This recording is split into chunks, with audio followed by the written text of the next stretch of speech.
nuestras fuerzas y manos. Logramos trabajar como hermanos. Identidad Radio Cultural presenta Minga Sonora, la palabra que trabaja. Minga Sonora, por Identidad Radio Cultural.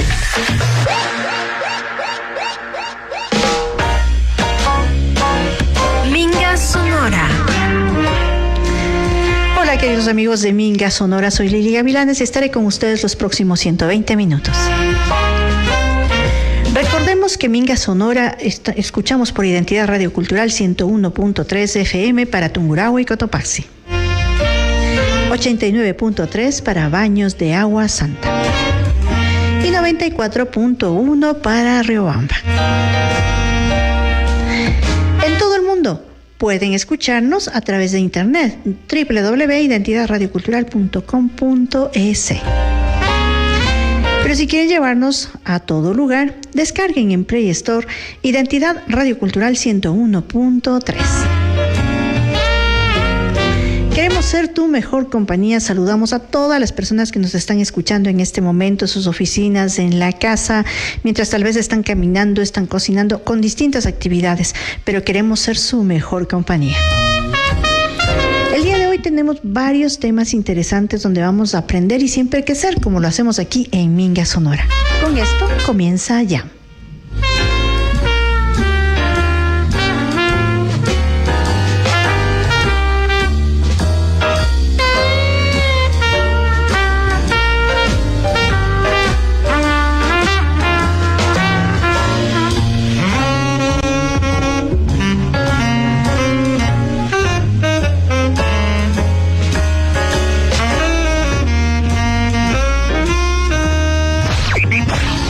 Cuidar de nuestra salud es un encargo especial para todos y una acción consciente que cada día debe renovarse. Minga Sonora.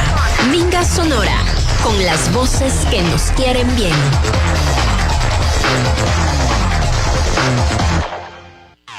Minga Sonora.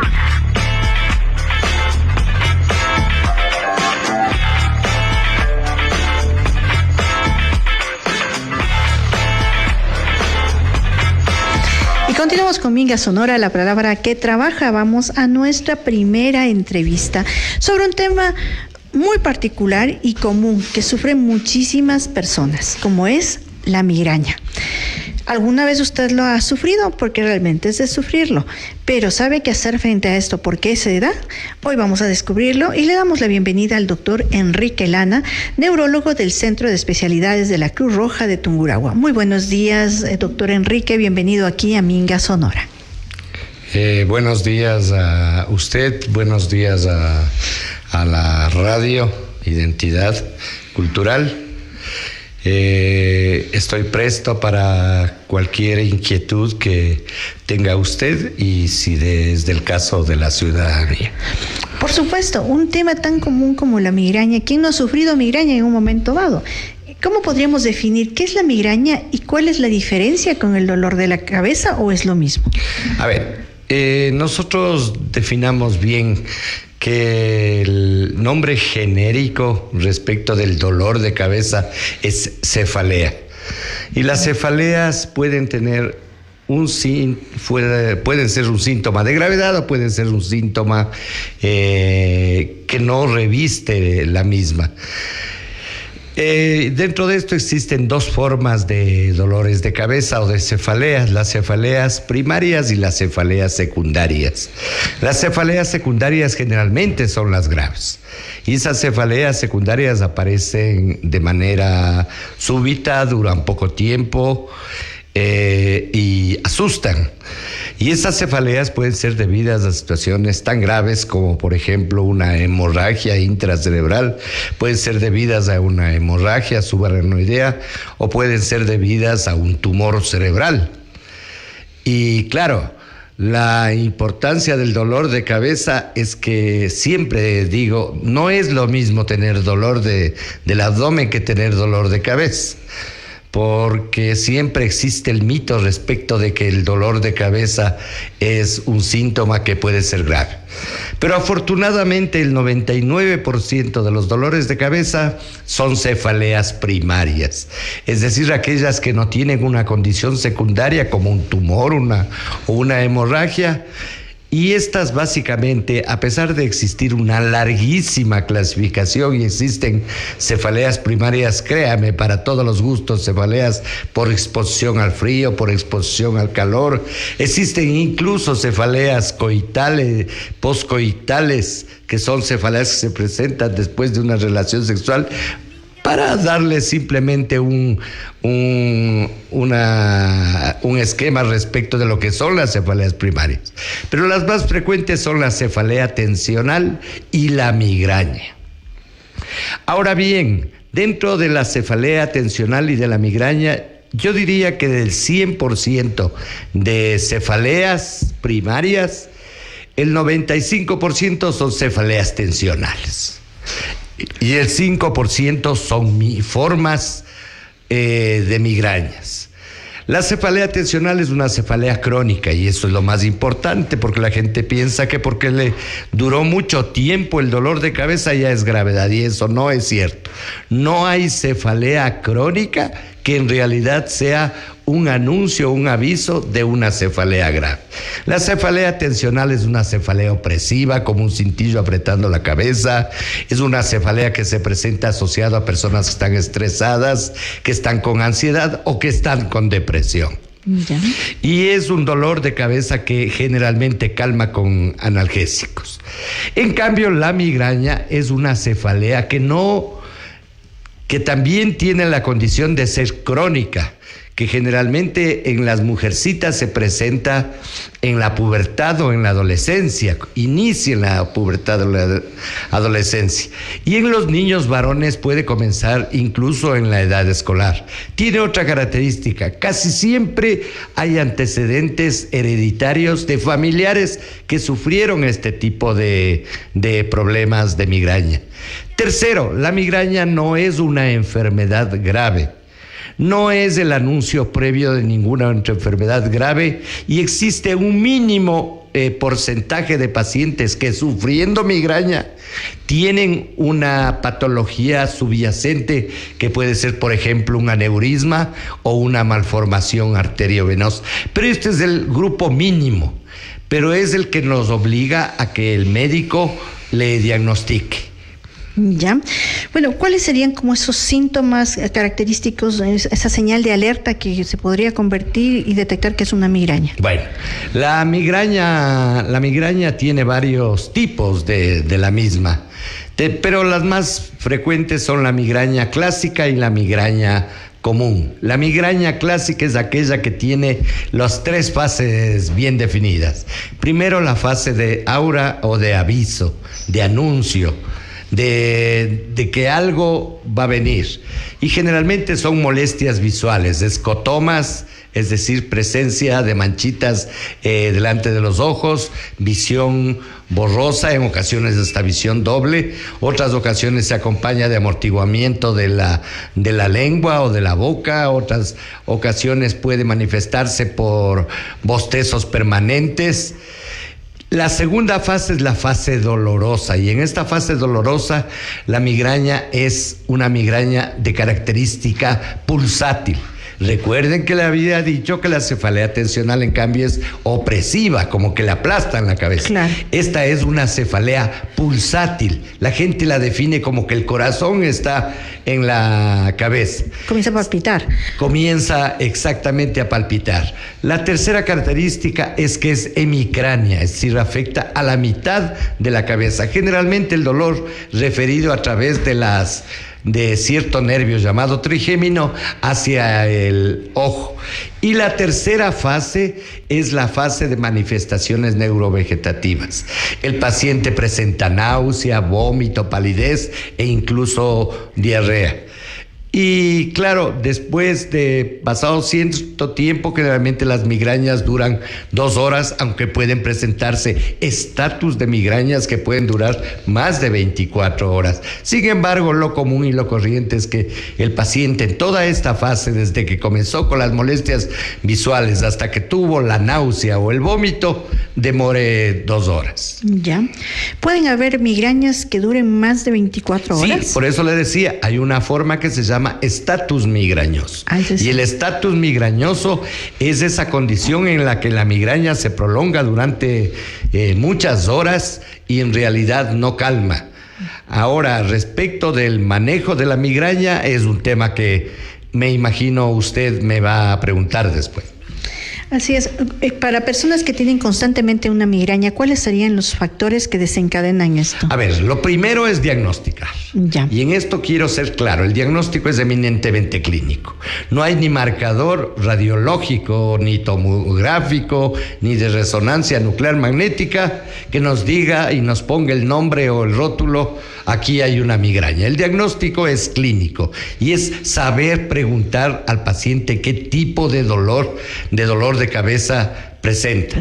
La tomografía generalmente tiene una característica de dar tranquilidad al paciente, de que sepa que no hay ninguna cosa grave como un tumor o una hemorragia en el cerebro, pero no nos ayuda en el diagnóstico. Así que lo primerito es que el médico neurólogo, y en esto hago hincapié respecto de la condición neuroquirúrgica, es el neurólogo, el clínico, el que tiene que hacer el diagnóstico de la migraña. Una vez establecido el diagnóstico, para el cual le digo, no existen confirmaciones, ni con tomografía, ni con resonancia, ni con electroencefalograma, eso ya es peor, todavía una trampa. En realidad, una vez diagnosticado el estado de migraña, el paciente, según la frecuencia de las migrañas, se somete a un tratamiento profiláctico preventivo. Bueno, hablaba usted al inicio, varias migrañas o dolores se puede tener por un tema de estrés, y básicamente en nuestra sociedad el estrés cada vez, por la forma en la que va corriendo en una cosa u otra, se va manifestando más. ¿Cuál es el impacto del estrés, de las emociones, una preocupación que puede marcar esto para que se convierta en una migraña? Si hablamos específicamente de la migraña, existen factores desencadenantes de una crisis de migraña. Dentro de estos factores desencadenantes están determinados alimentos como el chocolate, la nuez, el yogur, el queso maduro, los condimentos, la comida china, por ejemplo, el ají, que pueden provocar una crisis de migraña. Es decir, no es lo que ocasiona, es el factor precipitante de una crisis de migraña. Existen factores medioambientales, claro, el olor a solventes, el olor a cigarrillo, la ingesta de alcohol, la exposición prolongada al sol, el estrés, son factores que pueden precipitar una migraña en un paciente que ya fue diagnosticado como paciente migrañoso. Ya, listo. Y estos dolores que a veces dan en la cabeza como pulsaciones, como que le atravesara a alguien algo en la cabeza, en la parte inferior, y de pronto a partir de eso se desencadena un dolor. Generalmente son cefaleas tensionales, y por eso le hablaba que lo más importante es diferenciar muy bien clínicamente entre una cefalea tensional, que es la más frecuente que existe, y las diversas formas de migrañas. Ya. Hablábamos de alimentos que pueden provocar migrañas, es decir, personas que pueden ser diagnosticados de migraña deben evitar estos alimentos. A ver, yo no creo que en la medicina uno debe ser tan cruel, pero si un joven o una adolescente sufre de migrañas y está establecida de migrañas, prohibir el chocolate creo que me parece una actitud bastante cruel. Sí, cierto es. Pero tal vez debería consumir menos. Sí, debería cuidarse y sobre todo identificar cuál es el factor incidente que le provoca la migraña. En gran parte de las personas son generalmente solventes, son olores desagradables, por ejemplo el incienso, los ambientales de auto, los ambientales de casa, el famoso palo de rosa, que son factores que desencadenan el olor a la gasolina, el olor al éter, al cloroformo. Que de pronto uno se aspira y es como que le llega al centro. Exactamente, y es la que le desencadena o le excita al nervio trigémino, que es el que traslada a través del cerebro el dolor migrañoso. En el tema del descanso, ¿un descanso de calidad puede influir para que se pueda tener una migraña? A ver, dentro de un paciente que tiene una crisis de migraña, creo que el descanso es la parte más importante, porque el paciente, además de los síntomas que le había mencionado, tiene fotofobia, no tolera la luz. Claro. No tolera los ruidos, y por lo tanto lo mejor es que el paciente descanse. La analgesia ayuda, no calma totalmente cuando un paciente ya está con migraña. Claro. ¿Cuáles serían las opciones del tratamiento farmacológico, por supuesto, bajo la guía médica? En el caso de la migraña, existen dos condiciones. Una condición que es profiláctica, y por eso le hablaba de la frecuencia de las crisis de migraña. Si un paciente tiene más de 2 crisis de migraña al mes, existen tratamientos profilácticos y existen fármacos que previenen que las migrañas sean muy frecuentes y sean muy intensas. ¿Ya? En el caso de los pacientes que tienen crisis de migrañas muy aisladas, el tratamiento es sintomático, es calmar el pródromo de la migraña, es decir, el anuncio de la migraña. Hay pacientes, muchísimos pacientes, que ya después de varias crisis ya aprenden a manejar y saben identificar cuándo le va a dar una migraña. Existen medicamentos como la ergotamina, que evita el paso de la fase de aviso, de anuncio, a la fase de dolor. En ese momento es útil este medicamento llamado ergotamina. Pero ya en la fase de dolor existen cantidad de medicamentos, claro, de medicamentos analgésicos generales, y existen medicamentos específicos para el dolor de la migraña, para bloquear el dolor de la migraña, como por ejemplo el sumatriptán. Es un nombre genérico. Soy muy cuidadoso de hablar de nombres comerciales, claro, en algún medio de comunicación. Bueno, un poco complicado, pero por lo general hay algunos medicamentos que tienen el nombre de migra y algo más. Sí, ese es justamente a ver, hablemos todos de frente, de la migradorixina, el migrabuprex, todos esos medicamentos son útiles en la fase de anuncio de la migraña. Cuando recién comienza. Cuando el paciente siente visión borrosa, cuando siente escotomas, cuando siente que se le amortigua la lengua, cuando siente que está con bostezos, ahí es útil. Ahí es útil. Pero ya en la fase de dolor no es útil. No tiene ninguna... O sea, hay personas que esperarán que le duela un poco más, pero pues ya no sirve de nada. Porque el fármaco que actúa ahí es la ergotamina, que va asociado a un analgésico. La ergotamina es la que bloquea el paso 1 al paso 2, a la fase 2 de la migraña. Entonces apenas uno siente el síntoma como tal.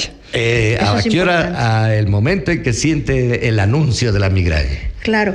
Y bueno, también se habla de estrategias no farmacológicas de manejo, porque de pronto hay personas que se tienen temor de consumir, digamos, químicos, demasiado pastillas. Tal vez ya normalmente lo hace por tipo de tratamientos. ¿Qué se puede hacer? A ver, yo creo que es un problema epidemiológico gravísimo. ¿Ya? Lamentablemente las personas que tienen cefalea crónica, sea migraña o sea cefalea tensional, un porcentaje importantísimo, no está determinado los datos epidemiológicos en el Ecuador, pero tienen adicción a medicamentos. Claro.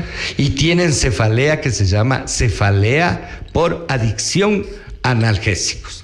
Es decir, la persona que comenzó, ejemplo, con un finalincito para el dolor de cabeza, después de un mes ya se toma 2 finalines para el dolor de cabeza, y después de varios días o de varios años, el paciente ha llegado a tomarse 8 o 10 finalines durante el día para calmar su dolor de cabeza, cuando la causa no estaba ahí, radicaba en el hecho de que nosotros o prevengamos la migraña, si son migrañas, o prevengamos la causa de la cefalea tensional, que es lo más frecuente, la angustia,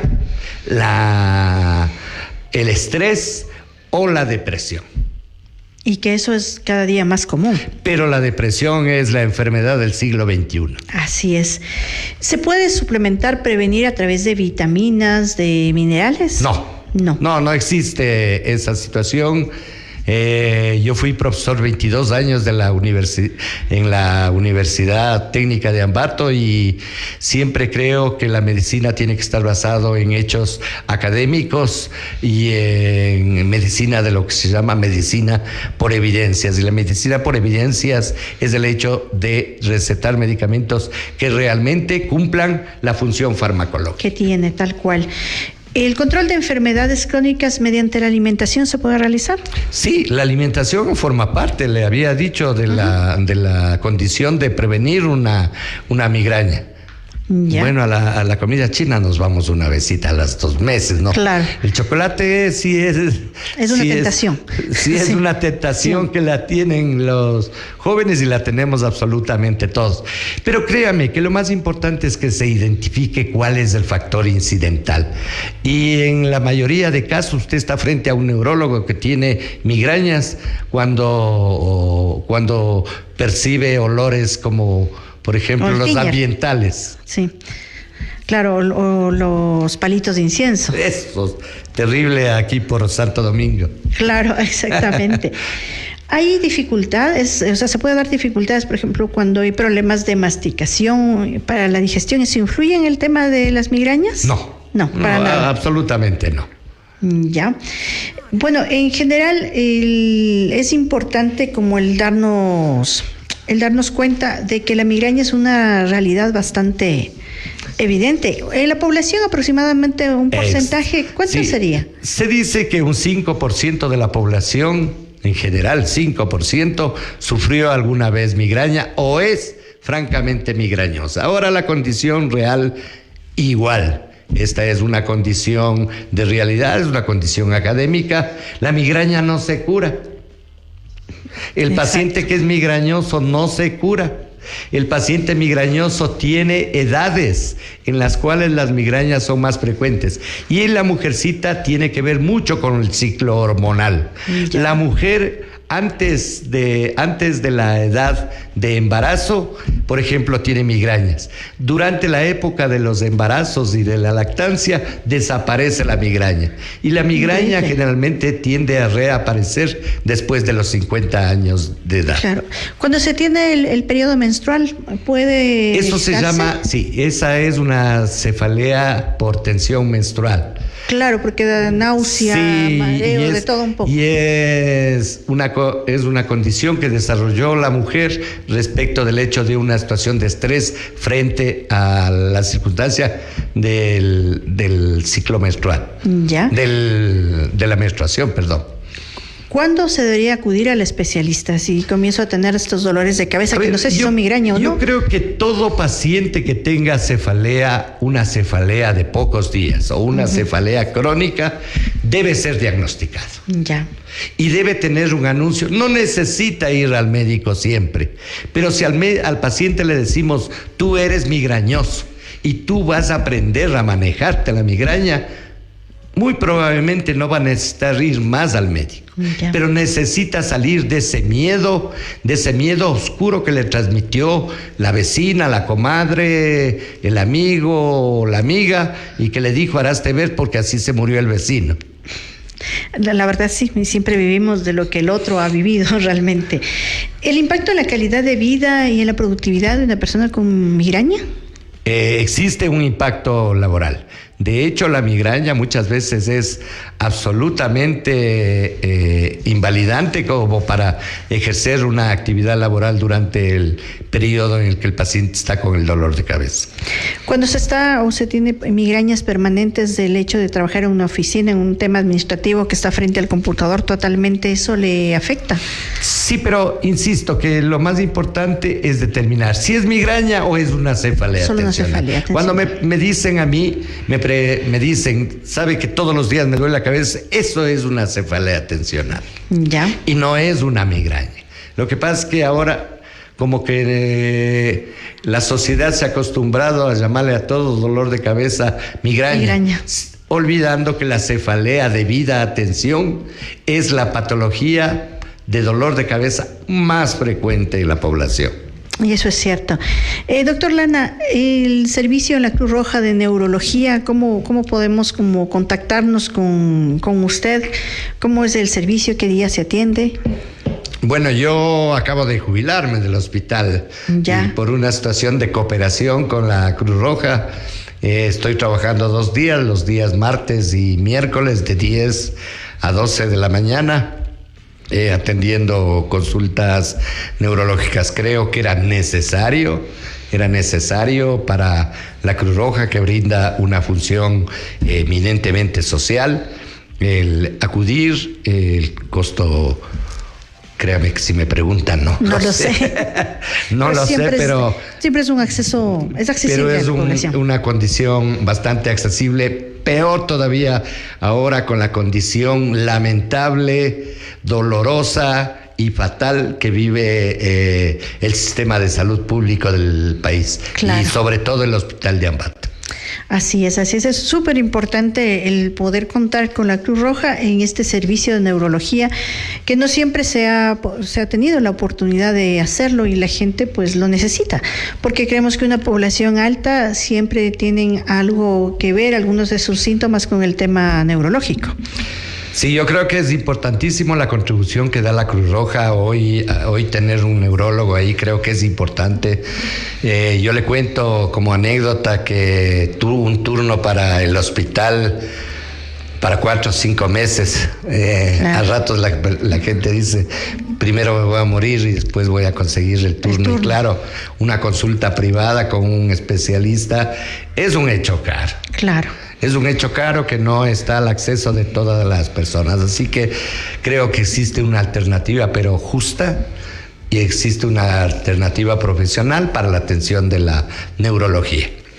Así es, doctor Lana. Le agradecemos muchísimo porque este tema de la migraña es algo tan común y como lo dice usted, todo dolor es migraña. Pero no siempre se sabe manejar eso. Le agradecemos mucho por compartir con nosotros a la Cruz Roja, pues quien nos permite el poder tener un especialista, un neurólogo, para poder hablar sobre la migraña. Gracias al doctor Enrique Lana, neurólogo del Centro de Especialidades de la Cruz Roja de Tungurahua. Muy amable. Muchísimas gracias a ustedes, y saben que hay muchos temas que podríamos tratar en lo posterior: el accidente cerebrovascular, la prevención de lo que la gente llama comúnmente trombosis, por ejemplo. Claro. Es un tema también importante que se podría tratar en algún otro momento. Así que estoy presto a la invitación de ustedes. Muchísimas gracias. Y continuamos con Minga Sonora.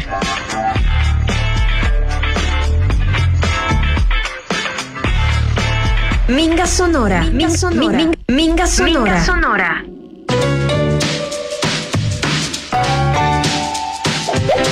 Si quieres crecer fuerte y ligero, proteína diaria en tu plato. Primero. Para huesos sanos y sonrisa brillante, calcio diario es importante. Energía rica, energía sana, para jugar mañana tras mañana. Vitaminas frescas, color y sabor. Defiendo tu cuerpo con mucho amor.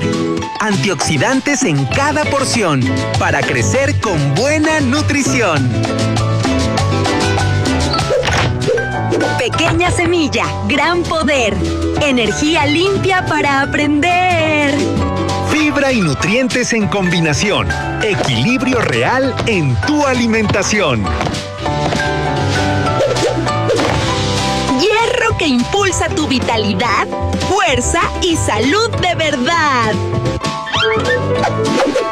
Proteína buena para crecer mejor, con calidad y con sabor. Comer variado es la mejor decisión. Juntos construimos buena nutrición.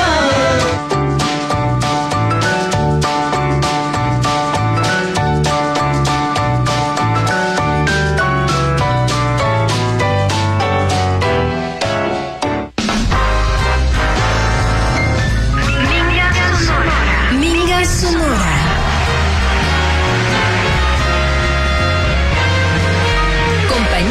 con conocimiento y grandes invitados. Minga Sonora. Solo por Identidad Radio Cultural.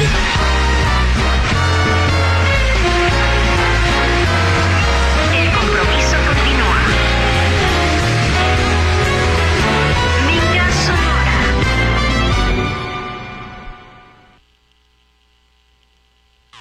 Minga Sonora.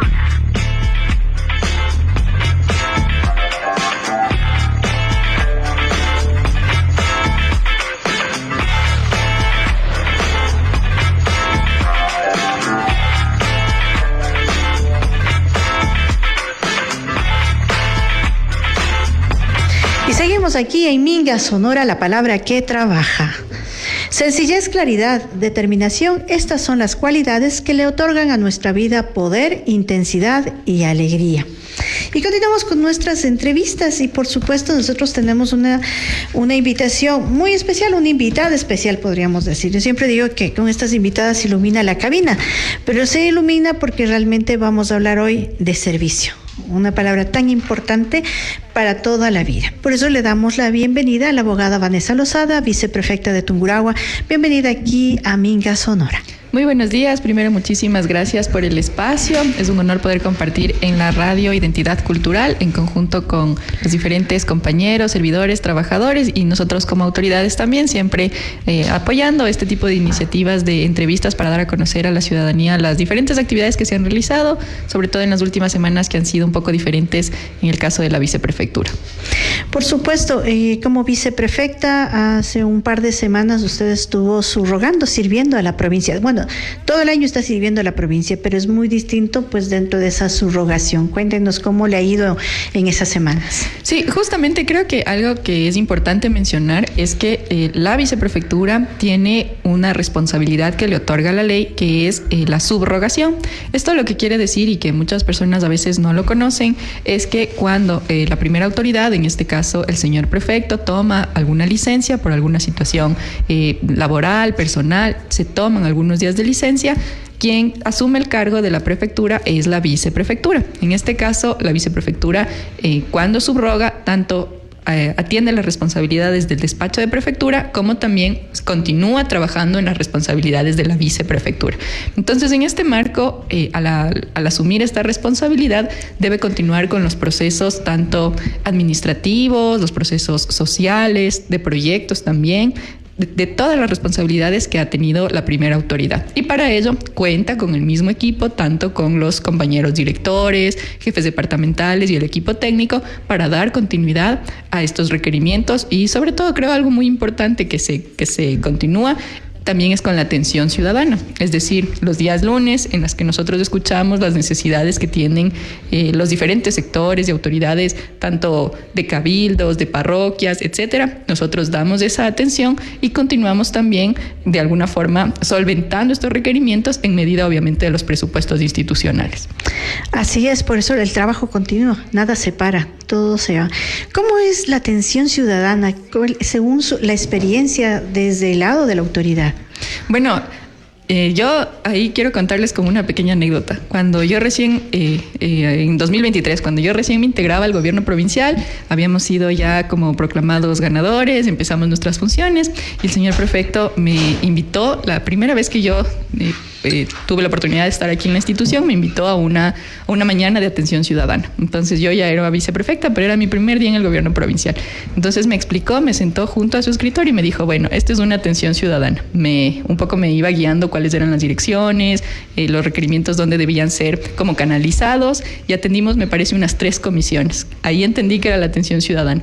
Y después el señor prefecto, justo en esos momentos, tomó un tiempo de licencia por algún tema personal, tomó un tiempo de licencia y inmediatamente ya me quedé yo subrogando en esta atención ciudadana, y un poco, digamos, algo nueva, ¿no? Algo nuevo porque apenas estaba unas 2 o 3 semanas en el gobierno provincial y ya estaba como prefecta subrogante. Entonces, claro, creo que estas experiencias, estas primeras experiencias son los que en los momentos actuales me permiten también como tener la tranquilidad de esta atención ciudadana. Lo que nosotros hacemos es recibir a las comisiones de los diferentes espacios, vienen de todos los cantones de la provincia, también vienen de los pueblos y comunidades. también de nuestros pueblos indígenas, porque también tienen muchas necesidades, se acercan, hacen su requerimiento, tienen que también formalizarlo, es decir, todo tiene que ser a través de un documento como en todas las instituciones públicas, y al final del día se recibe esta documentación, este pedido que previamente se ha conversado, y se destina a la dirección correspondiente.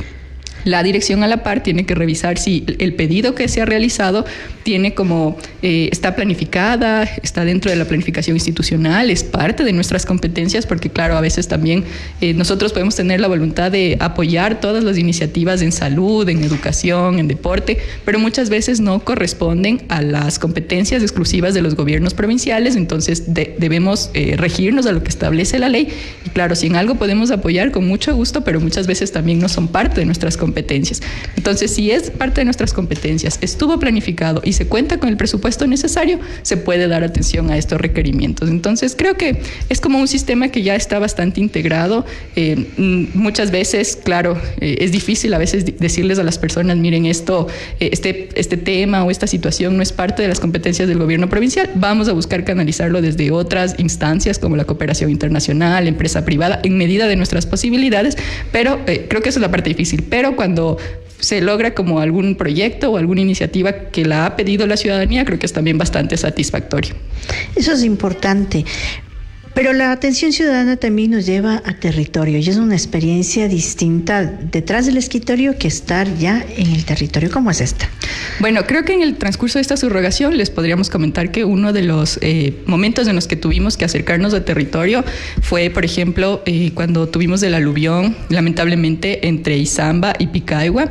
Bueno, fueron varios, no fue como solo un lugar, sino que fueron 5 espacios en los que nos encontramos como con este deslizamiento de tierra. Entonces, claro, ahí podemos encontrar nosotros también que el gobierno provincial de Tungurahua no únicamente trabaja desde los espacios de las oficinas, no desde el espacio institucional, sino que su razón de ser precisamente está en los territorios de la provincia. Es así que cuando ocurrió esta situación, me parece que fue un día de lluvia, entre las 6 de la tarde hasta las 7, 8 de la noche.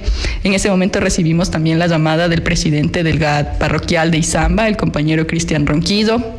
Nos hizo saber de esta situación porque, claro, la ciudadanía es como el primer filtro para que nosotros podamos conocer qué es lo que está ocurriendo en territorio, en cada uno de los territorios de la provincia, porque aunque es una provincia muy pequeña, pero también es ya el momento en el que uno está al frente de la misma, también es bastante amplia para conocer qué ocurre en cada espacio, ¿no? Entonces, nos dan a conocer los presidentes, en este caso así lo hizo el presidente, y en ese momento, entre 10, 11 de la noche, nos contactamos obviamente con el señor prefecto, con el director departamental, en este caso el ingeniero Hugo Paredes, de la Dirección de Obras Públicas, con la finalidad de coordinar. Es decir, mantuvimos una reunión, obviamente por llamada, porque por las horas de la noche le estaba viajando también desde la ciudad de Quito. Entonces mantuvimos una reunión de coordinación para las primeras acciones que se iban a realizar al día siguiente. Y obviamente al día siguiente, entre las 6:30 de la mañana, estuvimos ya en territorio, hicimos la inspección y se llevó la maquinaria necesaria con la finalidad de poder habilitar la vía, porque claro, estaba obstruida. Entonces, claro, ahí es un poco más complejo, era una situación compleja porque había lamentablemente pérdidas tanto materiales, pero también existió la pérdida de una vida humana, entonces de una persona que venía de su trabajo y se encontró lamentablemente con el aluvión, falleció, y nosotros cuando hacemos este recorrido también debemos ser sensibles con esta situación y entender que las familias están pasando por un momento difícil. Fueron bastante abiertos, nos permitieron el ingreso a sus hogares, nos mostraron la magnitud de los daños, y con ello también nosotros, con la maquinaria del gobierno provincial, pudimos atender. Ese mismo día se dejó habilitada ya esta vía, ¿no?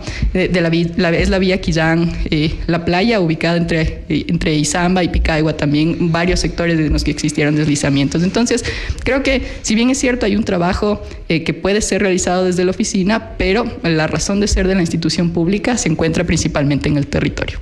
Y eso es muy importante, estar con la gente, sentir con la gente.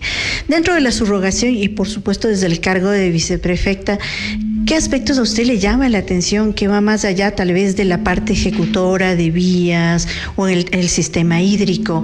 ¿Qué otras cosas más y proyectos se abren? Y es una cantidad de cosas que se realiza como gobierno provincial. Sí, bueno, cuando no estamos subrogando, la viceprefectura trabaja mediante una delegación. Eso lo que quiere decir es que una vez que asumimos el espacio de toma de decisión, existe como esta resolución que se emite desde la primera autoridad hacia la viceprefectura con la finalidad de que se establezcan los temas de trabajo en los cuales se va a enfocar la viceprefectura y su equipo de trabajo. En este caso, afortunadamente, la delegación que se realizó desde la primera autoridad hacia mi persona fue el trabajo en el área social. Esa resolución se ha mantenido a lo largo de todos estos años y nos ha permitido trabajar por los grupos de atención prioritaria, en conjunto con una unidad muy importante que es la unidad de participación ciudadana, tanto con los parlamentos Agua, Gente y Trabajo, que son como estas instancias en las que se agrupan los diferentes líderes de los grupos prioritarios o de atención prioritaria que establece la Constitución en su artículo 35. Entonces, en este marco, yo considero que para mí la razón de ser de todas las direcciones departamentales es precisamente trabajar por los sectores más vulnerables. Si bien es cierto, podemos tener direcciones muy técnicas como la de obras públicas, la de recursos hídricos.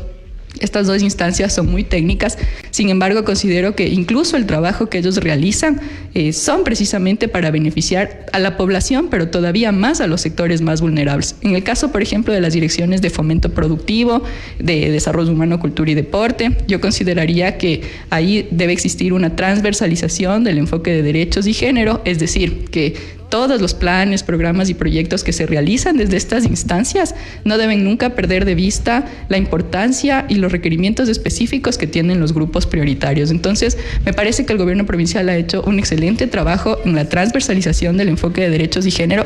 Hay todavía mucho por hacer, como en todas las demás instituciones públicas. Sin embargo, creo que los servidores y los funcionarios que se encuentran en esta institución son bastante sensibles con estos temas. Entonces, yo creería que desde mi punto de vista, todas las direcciones tienen como su importancia. Sin embargo, lo que yo rescato del gobierno provincial es esta sensibilidad con los grupos de atención prioritaria que se tienen en todas las áreas y esta voluntad política de transversalizar o de velar por los derechos de los grupos más vulnerables que tenemos en la sociedad. Y eso es importante porque es lo que la gente espera, porque a veces los más sencillos, los más vulnerables son los que más necesitan y tal vez son los más invisibles dentro de una función. Finalmente, abogada, ¿cómo usted calificaría su vocación como autoridad?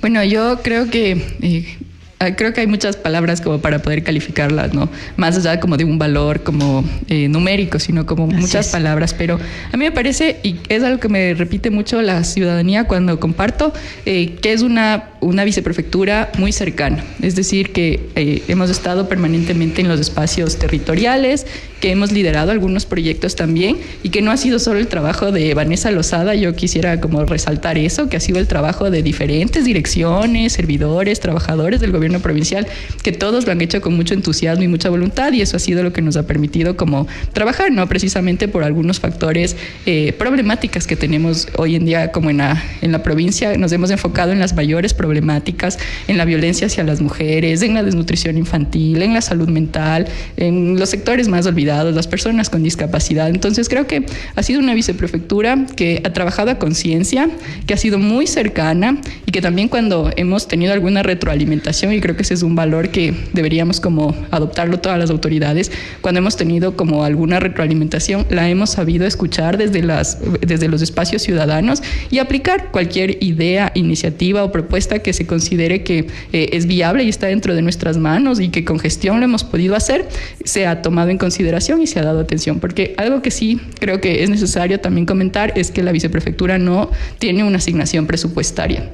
Es decir, nosotros no tenemos una partida presupuestaria, ninguna viceprefectura del país, porque la ley lo que establece prácticamente es que nosotros cogobernamos con la primera autoridad, es decir, por lo tanto, los planes, programas y proyectos institucionales responden a este requerimiento de la primera autoridad y las viceprefecturas lo que hacen es apoyar esta gestión. Entonces, es importante mencionar que como viceprefectura, como un espacio independiente, no se dispone de una partida presupuestaria y por lo tanto ha existido como esta gestión de tocar las diferentes puertas de las cooperaciones internacionales, presentar los proyectos, cumplir como con los objetivos y los compromisos de estos proyectos, ejecutarlos, y al final del día creo que eso ha dado también como una credibilidad al trabajo de la viceprefectura, porque al haber cumplido con estos objetivos, también las cooperaciones siguen confiando y siguen de alguna manera invirtiendo sus recursos en la provincia de Tungurahua. Entonces, creería también que a nivel laboral ha sido una viceprefectura que ha logrado ganarse la credibilidad de los diferentes financistas de los proyectos sociales. Y eso es muy importante. Le agradecemos mucho, abogada, por el trabajo que hace por la provincia. Creo que detrás de la pantalla, quienes ven en la transmisión en vivo, quienes nos escuchan y quienes van a reprisar más adelante los programas, se va a entender y comprender la dimensión del trabajo que se hace en beneficio de la provincia, porque esa es la vocación, el servicio, el verdadero servicio, y creo que lo vemos en usted, en su proyecto, y bien lo ha dicho usted, no es Vanessa Lozada, sino es el equipo de trabajo, llegar a la comprensión de que somos un solo cuerpo como institución y que en este periodo le tocó servir, después en otro periodo tal vez no le toca servir o lo sirve de forma distinta. Lo más importante es quienes se benefician, que son los tungurahuenses. Así es, muchas gracias por el espacio. Gracias, doctora, buenos días.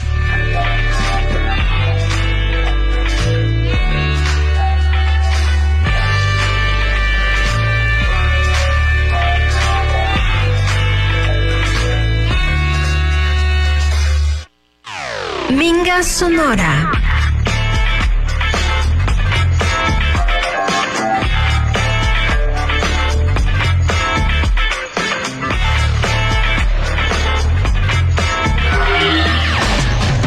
La juventud forma parte de nuestros programas y sus ideas son compartidas en la Minga. Nuevas ideas y reflexiones en Minga Sonora.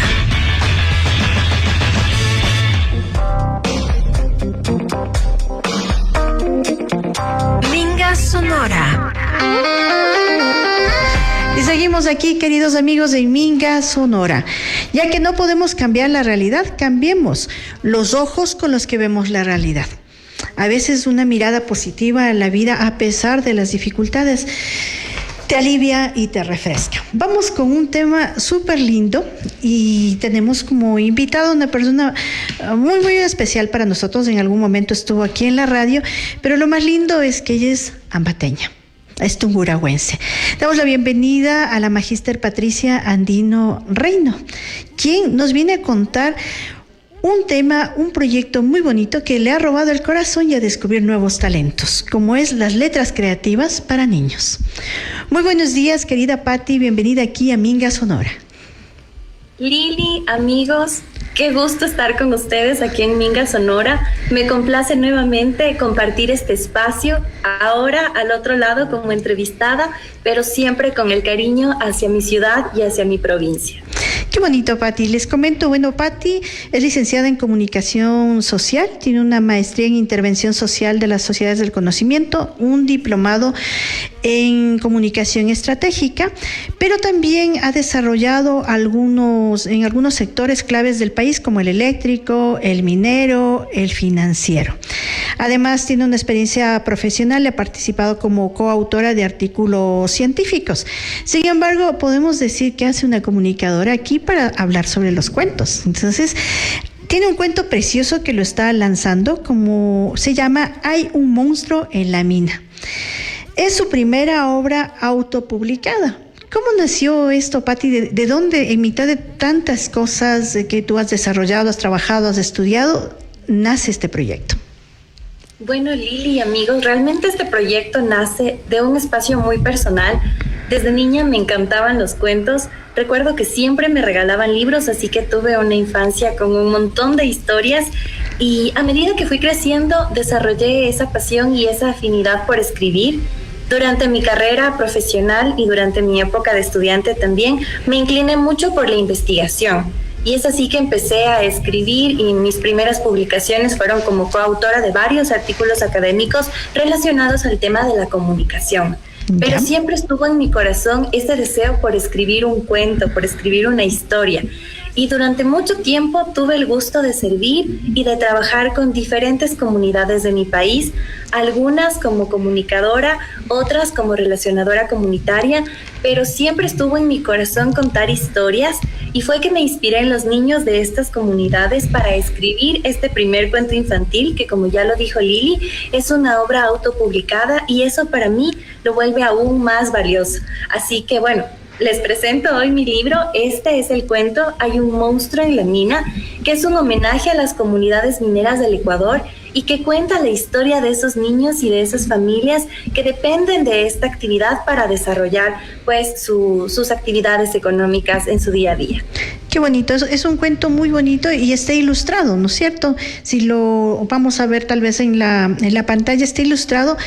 Y si mal no recuerdo, tú eres la persona que ilustra el cuento. Sí, así es. Soy la escritora y la ilustradora de esta historia. Qué bonito. Pati, el tema de la ilustración, ¿tú ya lo sabías? ¿Aprendiste? ¿Cómo nació esto? Bueno, les cuento que este tema de la ilustración nació a medida que se fue creando el cuento. Fue algo que yo aprendí en el camino y realmente este cuento, como les decía en un inicio, es un homenaje a las comunidades mineras del país. E inicialmente iba a ser un cuento escrito para mí, para mis amigos, para mi familia, para las personas a las que estaba dedicada, pero una vez que se publicó ha tenido una acogida increíble y hay muchas personas que han querido tener el libro. Lancé un audiolibro también a partir de este cuento y es así que pues el proyecto fue tomando otro rumbo y se volvió algo mucho más grande y estoy muy contenta de que les guste mi trabajo, pero la ilustración realmente nace de un aprendizaje compartido y complementario con la escritura del cuento. A medida que iba diseñando la historia, me imaginaba cómo se verían los personajes, cómo se vería el monstruo, qué colores tendría, y todo eso en mi imaginación fue cobrando vida y dije, necesito dibujarlo, necesito ilustrarlo, así que me preparé, seguí varios cursos, aprendí muchísimo en corto tiempo y así es como diseñé todos los dibujos que ustedes pueden disfrutar aquí en el cuento. Y es hermoso el monstruo, si nosotros lo vemos es un monstruo tierno, muy lindo, realmente. ¿Y qué valores son los que se destacan en el cuento, Pati? Además de contar la historia de las comunidades mineras, este cuento infantil reúne valores muy importantes para los niños y principalmente es ese valor de la solidaridad, del respeto, de la unión familiar y sobre todo de la valentía y la empatía, de poder aceptar que hay personas que son diferentes y que aún, a pesar de esas diferencias, podemos encontrar espacios o aspectos en común que nos pueden unir y llevarnos a cosas mucho mejores. Y eso es muy cierto, Pati. Tal vez con este producto, con este cuento, has regresado a las comunidades donde tú dejaste una huellita, una semillita en mitad de estos grupos de niños que en algún momento, que siguiéndote en redes sociales, mirábamos tu trabajo. La verdad es que yo te veía con niños y yo decía, ¿qué haría? ¿Qué hacía? Realmente. Pero claro, esto es producto de una experiencia. Sí, es producto de una experiencia que abrazo muchísimo, que recuerdo con mucho cariño. Mucho de mi corazón y de lo que viví y compartí con ellos está puesto en este libro. Yo lo que busco es que cuando ustedes lo lean o puedan escuchar al audiolibro, que por cierto pueden encontrarlo de forma gratuita en Spotify, en YouTube Music y en Apple Music, cuando ustedes lo escuchen, cierren sus ojos y puedan trasladarse hacia estos lugares mágicos. De momento no he tenido la oportunidad de regresar físicamente a estas comunidades, pero mi libro sí que ha viajado hacia allá en sus dos formatos, tanto físico como el audiolibro, y he recibido muchos mensajes de cariño de los niños que están identificados con estos personajes y de los adultos también, porque este cuento narra la historia de una familia minera.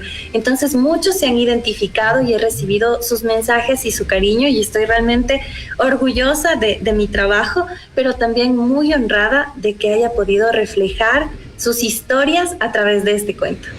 Y eso es una maravilla, el reflejar, el contar esas historias, el poder haber sido la receptora de esos testimonios. Y Patti, tu cuento, ¿dónde lo pueden encontrar físicamente?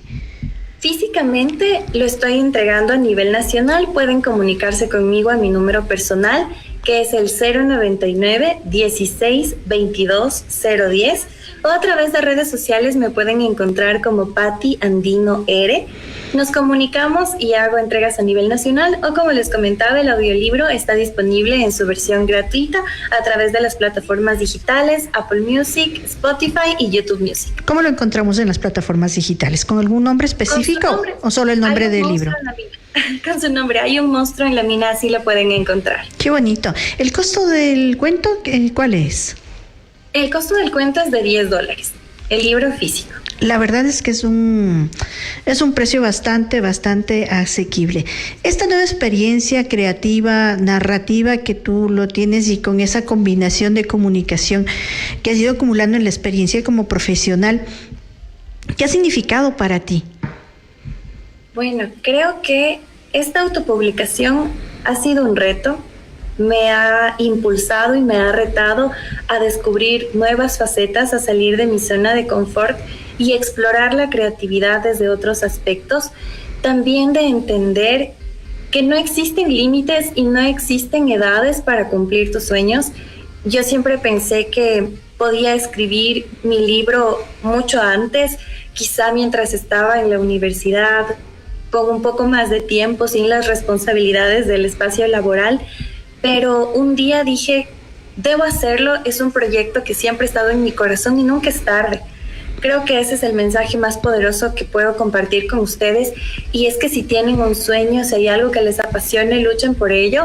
Nunca es tarde, siempre pueden hacerlo, y quizá pueden presentarse obstáculos en el camino. Te cuento, Lili y amigos, que uno de mis principales obstáculos al momento de publicar mi obra es que las editoriales grandes obviamente trabajan con volúmenes gigantes, y esta es una autopublicación que, como les comentaba al inicio, su propósito era llegar a mis amigos, a mi familia, a las personas de estas comunidades, y buscaba una impresión pequeña, y fue muy complejo encontrar a alguien que apostara por un proyecto tan chiquito.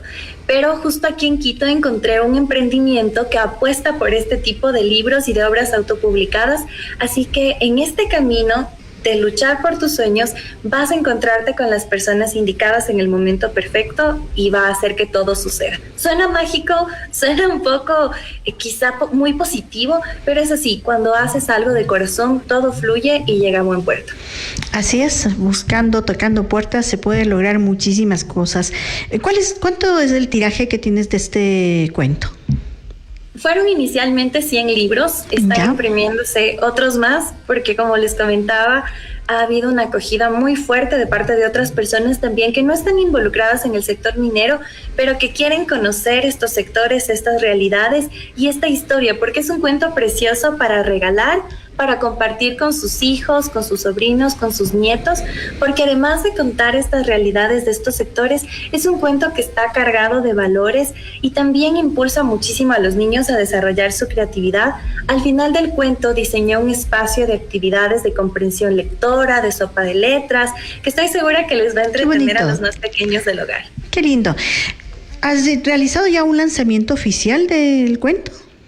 Bueno, un lanzamiento oficial no, pero he sido invitada en Guayaquil a la Casa de la Cultura Núcleo del Guayas, en donde hice la presentación de mi cuento. Justo en la fiesta del libro infantil tuvimos varios invitados de diferentes partes del país, en donde pude presentar mi obra y compartimos con los niños en un espacio de lectura increíble. Y aquí en Quito tuvimos una jornada muy parecida en el Centro Cultural Colibrí junto a Papillón Experiencias. Ellos son una biblioteca comunitaria que también me invitaron a compartir este libro a manera de lanzamiento, y tuvimos una jornada fabulosa también con varios niños y jóvenes, en donde pude presentar mi libro y junto a ellos también desarrollamos varias actividades lúdicas. Qué importante eso. Ojalá tengamos la oportunidad aquí en Ambato el poder disfrutar tu libro, y mucho más sabiendo que él viene pues de una tungurahuense. Y eso es un orgullo, Patti, porque realmente En los años que te conozco, siempre te has destacado de una forma muy positiva en cada una de las cosas, pero creo que en este proyecto básicamente tú has puesto tu corazón y eso es lo más importante. Sí, Lili, gracias por ese cariño, el aprecio es mutuo. Le debo mucho a mi ciudad y a mi provincia. Han sido años de trabajo también junto a las comunidades tungurahuenses que les llevo también en mi corazón. Y lo que busco con este libro es también contar las realidades distintas que se viven en otros lugares que no son las ciudades principales del país. Como les decía y compartía con otras personas, quizá la comodidad que sentimos al estar desde casa nos hace ignorar que existen situaciones diferentes en donde las familias viven en otras condiciones y es importante conocerles también para saber que todos somos habitantes de un mismo mundo y esa corresponsabilidad y ese amor y esa solidaridad hacia los otros debe estar presente siempre. Muchísimas gracias, Patti, por este momento que compartes contigo, este proyecto maravilloso, porque realmente esto le da ese plus a tu vida, a todo lo que vas haciendo.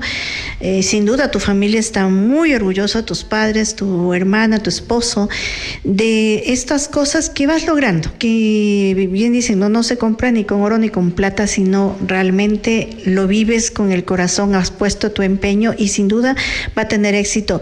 Patti, ¿hay algún otro proyecto en cuanto al término de escribir otros cuentos o otros productos?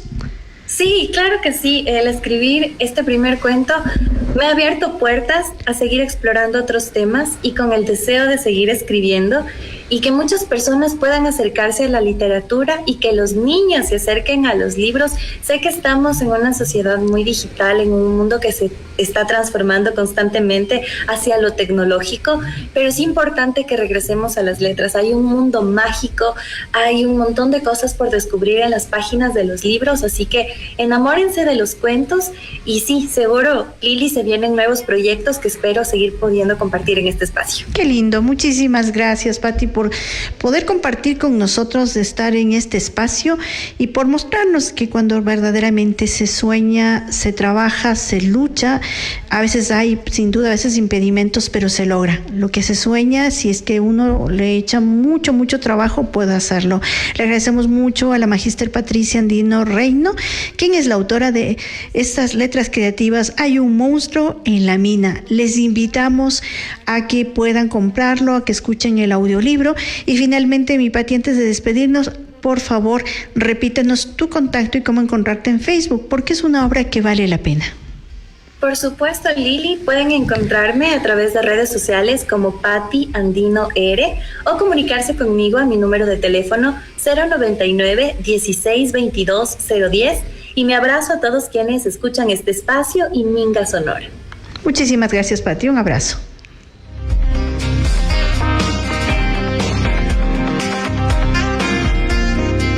Minga Sonora.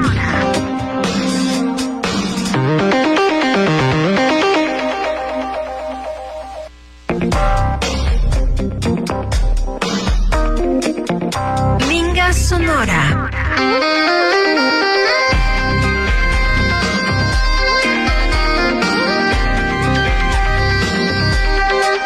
Minga Sonora. Minga Sonora. Dicen que donde hubo fuego, también nace vida. 9 cantones nacidos del volcán te invitan a sentir su fuerza. Sabores con memoria, que no solo se comen, se heredan. Fiesta que brota como lava, imparable, viva, ancestral. Manos que visten a un país entero, hilo a hilo, historia a historia. Aromas de tierra fértil que se transforman en manjares inolvidables. Un destino para caminarlo, reírlo, sentirlo con el alma. Calzado que pisa fuerte, hecho por gente resiliente. Aventura que ruge como el volcán y estremece hasta el corazón. Arte que florece entre barro, palma y tradición. Cocina que reconforta, que emociona, que nunca se olvida. Del fuego nace la vida. Tungurahua, 9 cantones, una sola fuerza que arde y florece.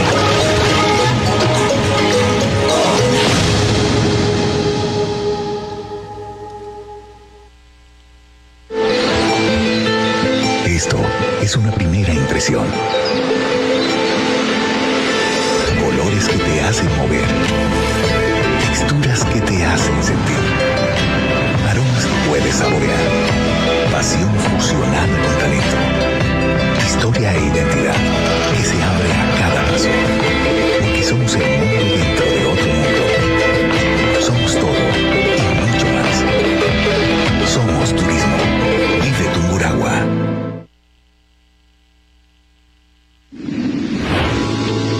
Fue la fuerza de la naturaleza lo que nos unió por primera vez. Y una vez más, su magia lo está logrando. Estar en Tungurahua es más que mirar un paisaje. Es un viaje donde el volcán convive con el frescor de sus aguas termales. Una experiencia que permanece en la memoria, con sabores que emocionan, cultura que vibra en cada fiesta y tradición, cantones que susurran sus historias y caminos que invitan a volver. Del fuego nace la vida. Vive Tungurahua. Honorable Gobierno Provincial de Tungurahua. Nada mejor que juntos aprender a disfrutar cada día. Los detalles que hacen este día inolvidable. Inolvidable. Porque la vida es hoy. Es tiempo de disfrutar una vida a plenitud. Y seguimos aquí, queridos amigos, en Minga Sonora, la palabra que trabaja. El sonido de la risa siempre me ha parecido la música más civilizada del universo. No nos olvidemos de sonreír, porque eso nos alimenta el alma, nos purifica de esas cosas que a veces nos llenan mal los pensamientos y nos ayuda a vivir de una forma un poquito más relajada en mitad de todo el movimiento que tenemos. Por supuesto, en el segmento de Vida a Plenitud, hoy vamos a hablar un tema súper importante. Y súper importante porque vamos a hablar sobre la nutrición en el adulto mayor. Para esto le damos la bienvenida a la doctora Irlanda Chávez, nutricionista del Hospital General Docente Ambato. Muy buenos días, doctora Irlanda. Bienvenida aquí a Minga Sonora. Buenos días, un gusto estar nuevamente aquí en esta prestigiosa emisora donde llega a muchos lugares de la provincia y fuera de la provincia. Hoy un tema muy importante de un grupo muy importante, pero a la vez marginados y olvidados. Así es. Bueno, el adulto mayor tiene varios cambios nutricionales que se asocian justamente al llegar a la tercera edad, al envejecimiento. ¿Cuáles son estos? Bueno, dentro de los cambios fisiológicos en el ser humano, especialmente en el adulto mayor, es la parte fisiológica del aparato digestivo. Hay una disminución del ácido clorhídrico, de los jugos gástricos. Eso ha hecho que el adulto mayor rechace cierto tipo de alimentos y las personas que están alrededor de ellos no le entiendan en el momento que le brindan una preparación. Hay un desgaste en el sistema óseo, el malestar en ellos de la parte del esqueleto, de la parte ósea, del dolor que ellos tienen, porque ya empiezan a tener sus malestares por la deficiencia de calcio, falta de vitamina D. Hay un cambio también en ellos en las papilas gustativas. Los familiares o los cuidadores no le entienden cuando le ofrecen una comida que ya no siente sabor. Claro. O que le dan una comida que no sienten ni olor. Entonces, ahí cometemos el error las personas que estamos alrededor de esos adultos mayores con esos cambios fisiológicos. Le ofrecemos comidas duras, ensaladas, que en verdad necesitan, pero la textura hay que ver muy bien. Claro. Entonces, esos cambios fisiológicos, la que le cuida o los que le cuida el grupo familiar o en los centros de reposo de los adultos mayores tienen que tener muy en cuenta. El adulto mayor no es que se convierte como un niño, sino que hay que tratarle como un niño. Es un adulto mayor, sí, pero como un niño en la textura de la comida, en los gustos. Y hay que manejarle muy bien esta parte de la nutrición, porque ellos tienden a tener una fragilidad de desnutrirse, bajar de peso prontamente. En ellos hay una pérdida de la masa muscular increíble. Nosotros lo conocemos como sarcopenia, porque no les gusta ya comer carne, porque les dan tronchos de carne, por ejemplo. Claro. Y eso no es así. Entonces hay que suplementar o hay que cambiar las texturas de los alimentos para estos adultos mayores. Eso es súper importante y a veces no se logra dimensionar lo que para nosotros tal vez no es una dificultad, para ellos se convierte en una dificultad. Por eso también durante el envejecimiento es importante una dieta equilibrada, una dieta variada, porque como usted decía, hay personas que dejan de consumir, qué sé yo, la carne, porque les resulta muy dura, porque está venosa, pero claro, usted acababa de hablar, son tronchos de carne, cuando deberían estar como casi, digamos, laminado, ver que sea suave, que sea asequible hasta para que lo pueda disfrutar. Espera, el adulto mayor, si bien es cierto, está en un proceso de mejorar, de continuar y tener un buen estilo de vida, ahí se involucra la parte de la alimentación, que hay que darle el gusto que él quiere o que él necesita. Él necesita macronutrientes. ¿Cuáles son los macronutrientes? La proteína. ¿Dónde encontramos la proteína? En los alimentos de origen animal. ¿Qué le va a ayudar a este adulto mayor a mejorar su masa muscular? La carne, el pollo, el pescado, la leche, el queso, el yogur. Pero hay adultos mayores que no les gusta la carne roja, por ejemplo, la carne de res o la carne de borrego. Pero nosotros, como nutricionistas, podemos educar a estos centros de reposo o a la familia o al cuidador a que se cambie la textura. Molida, tipo paté, tipo triturada, casi si no tienen piezas dentales, que es otro cambio fisiológico. Ellos, por ejemplo, tienen piezas dentales 2, 4 o no tienen nada y no les gusta utilizar la placa dental. Entonces, ¿cómo van a masticar una carne? Entonces, hay que tratar de cambiar la textura. Y una de las carnes más suaves es el pescado, pero tampoco les gusta mucho a adultos mayores el pescado por el miedo a la espina, por el miedo al hueso. Pero hay ciertas partes del pescado que podemos hacerla suave, ¿no? Sí, es más suave, pero el costo muchas veces en la familia no lo adquieren y no proveen esa disponibilidad para dar pescado. Claro. Leche es buena. El calcio de la leche es excelente, la proteína de la leche es buena. El huevo. Pero a veces dan el huevo duro o hacen el huevo tipo tortilla y no hacen un huevo revuelto. El huevo revuelto es muy diferente la técnica a un huevo tipo tortilla. Entonces, en el adulto mayor baja la disminución de la saliva. Y como baja la cantidad de saliva, no tiende a humedecer la porción de la comida. Y si se da un huevo duro, se tienden a atragantarse, a atorarse. Claro. Entonces, un huevo tibio de 5 minutos que les queda muy bien y un tiempo prudencial para que tenga la proteína ideal para que sea digerida. Un huevo de 8 o 10 minutos, difícil que vaya a comer. Un huevo revuelto, sin batir demasiado, al que yo le pueda agregar ciertas cantidades de yogur o de leche, le hace medio jugosito y le hago al vapor, va a estar medio semilíquido y va a comer tranquilamente el adulto mayor. Y tenemos muy buena fuente de proteína. Tenemos la proteína de origen vegetal, que son las leguminosas, que son los granos secos, lenteja, frijol, haba seca, arveja seca, el garbanzo. A ellos hay que darles tipo menestras, ¿no? Tipo ensaladas, por la cubierta que tiene. Y ellos necesitan fibra. Por el hecho de que el cambio fisiológico en ellos hace que sea más lento el intestino, se estrinen. Entonces, la leguminosa nos va a ayudar muchísimo con la fibra que tiene, pero tipo menestra, no tipo ensalada, como les digo, porque la cubierta del grano seco escupe y no lo van a tolerar. Y les va a producir, ellos dicen, indigestión, me acumula gases. Entonces, toca ahí buscar el apoyo de los tés digestivos, de los tés relajantes, de las aguas aromatizadas, porque agua sola, simple, tampoco toman.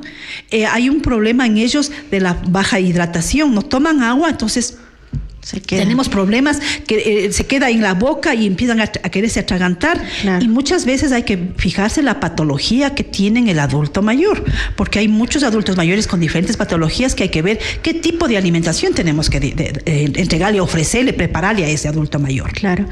Si bebe agua normal, sí es buena el agua normal, pero no le toman porque no tienen sabor. Entonces, algunos médicos dicen que el tema de las aguas aromáticas, por ejemplo, no son muy recomendables. Hay médicos que tienen toda la razón y nutricionistas que también tenemos que tener mucha precaución en el momento que decimos el té relajante, el té digestivo. Hay que seleccionar perfectamente ver qué tipo de medicación está tomando el adulto mayor para que no haya un choque, no haya una interacción entre el fármaco que está tomando con el valor químico que pueda tener este tipo de test. Entonces nosotros nos toca distinguir y distanciar, por eso tenemos que saber qué patología es, qué tipo de medicación toma, a qué hora toma, cuál es la dosis de la medicación y poder tener sus intervalos de tomar los test digestivos, test relajantes, pero personalmente me da a decirles que yo más bien prefiero las aguas aromatizadas. ¿Cuáles son las aguas aromatizadas? Con la fruta picada, una limonada, una naranjada, una mandarinada, o las frutas picadas y con el agua simple en donde le ponemos ciertas cantidades de panela negra o del endulzante que esté utilizando el adulto mayor si tiene diabetes o si tiene alguna hipertensión o alguna otra patología. Otra característica en el envejecimiento es la pérdida de masa muscular. Sí. Y a veces cuando ya nos damos cuenta que la perdido es bastante complicado poder recuperar, pero ¿es posible? Recuperarla no. Yo creo que hay que desde el inicio, antes de envejecer, creo que nosotros tenemos que entender y tener una buena alimentación para que la sarcopenia nos llegue muy tarde, mucho más años más tarde, que no nos llegue con fuerza ni tempranamente. Entonces, el consumo de alimentos de origen animal nos va a ayudar muchísimo en las cantidades adecuadas que necesita el adulto mayor. Siempre se calcula con 1.2 gramos por kilogramo de peso, dependiendo del peso que tenga el paciente, y prescribir su ración correcta, completa para el día. Pero no vamos a poder lograr solamente con la alimentación. En ellos es necesario la suplementación, la complementación de un suplemento alimentario comercial o artesanal. De preferencia comercial porque es el que más rápido le puede estabilizar la pérdida de masa muscular.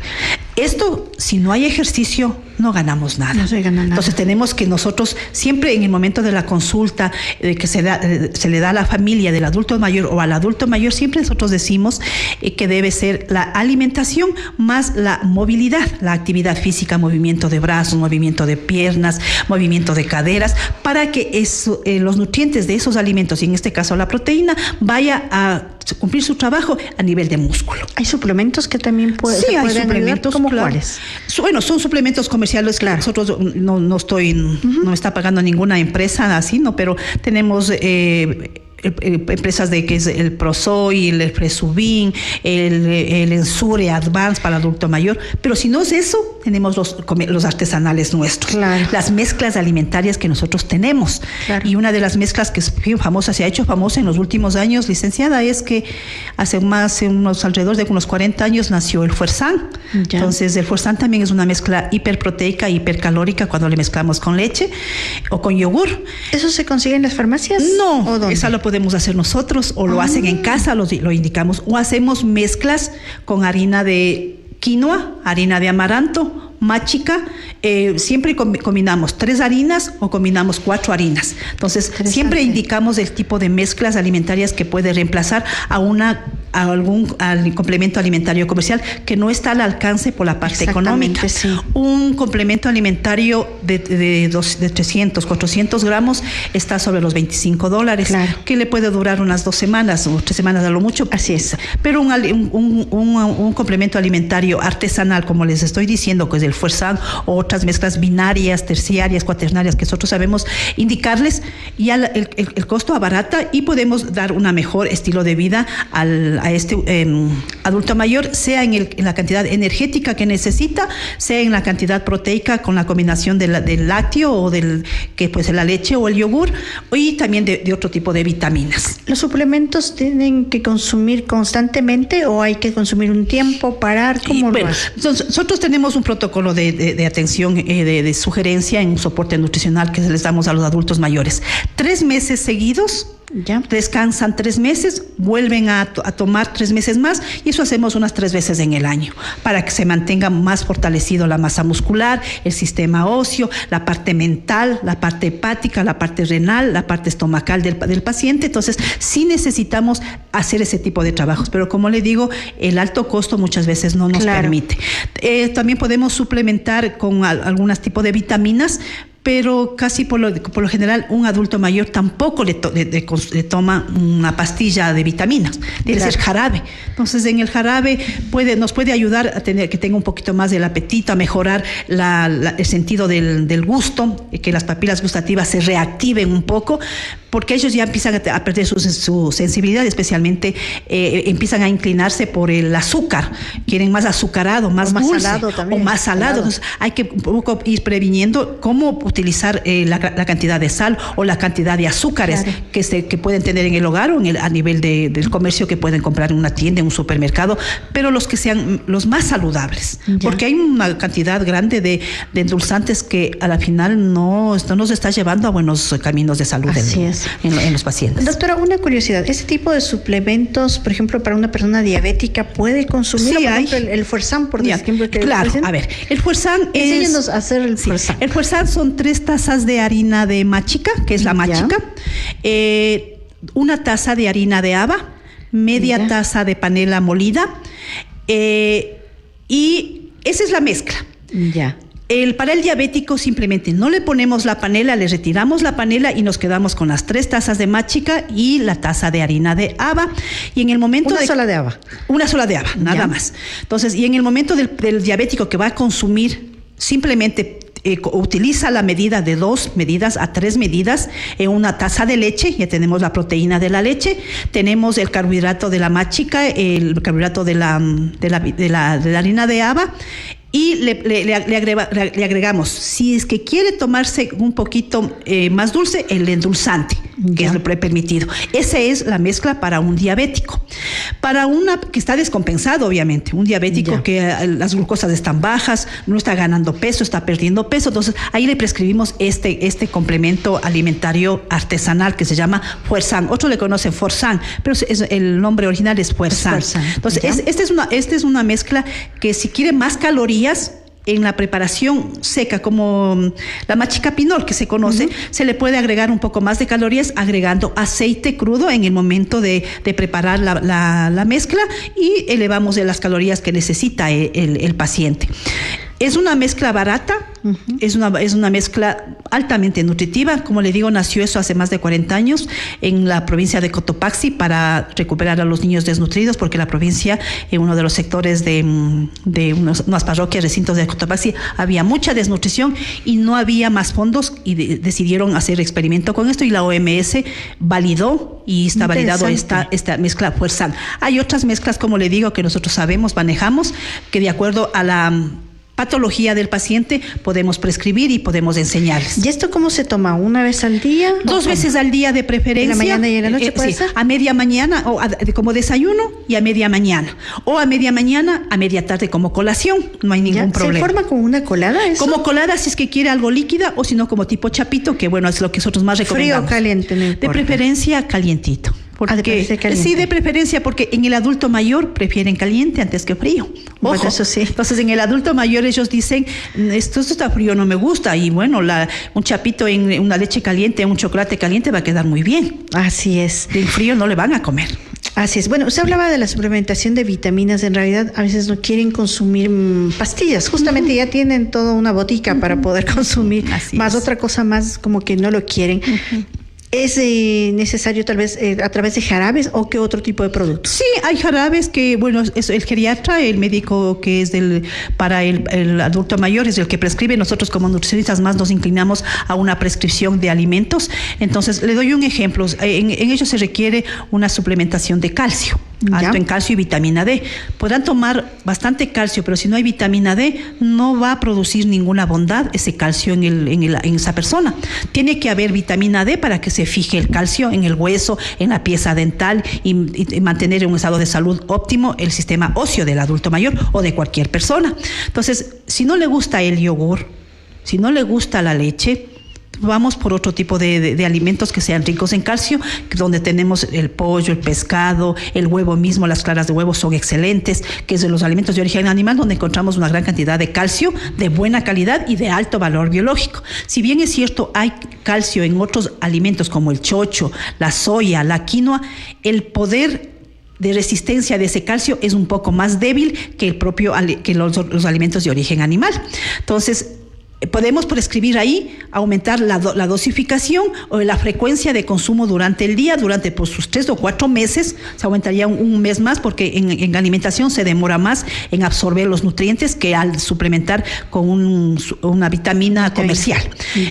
O vitaminas del complejo B12, por ejemplo, también es necesario para ellos porque mejora eso el sistema de inmunidad, mejora el sistema mental de estos adultos mayores. Entonces, sí recomendaría una suplementación de vitamina B12, pero a través de los alimentos. Como digo, en los alimentos la vitamina B12 se encuentra en la leche, queso, todos los alimentos de origen animal especialmente. En el hígado, por ejemplo. Y un hígado, hacer un paté de hígado para los adultos mayores les queda muy bien. Claro. Tiene hierro, tiene vitamina del complejo B. Entonces nos va a ayudar muchísimo para disminuir la anemia o prevenir la anemia megaloblástica que puede adquirir un adulto mayor. Y eso es importante.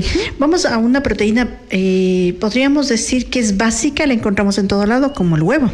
El huevo es importantísimo, pero para el adulto mayor, ¿qué es mejor? Durito, qué sé yo, o en tortilla, un revuelto nos decía hace un momento. ¿Qué otras alternativas podemos encontrar? El huevo en ponche.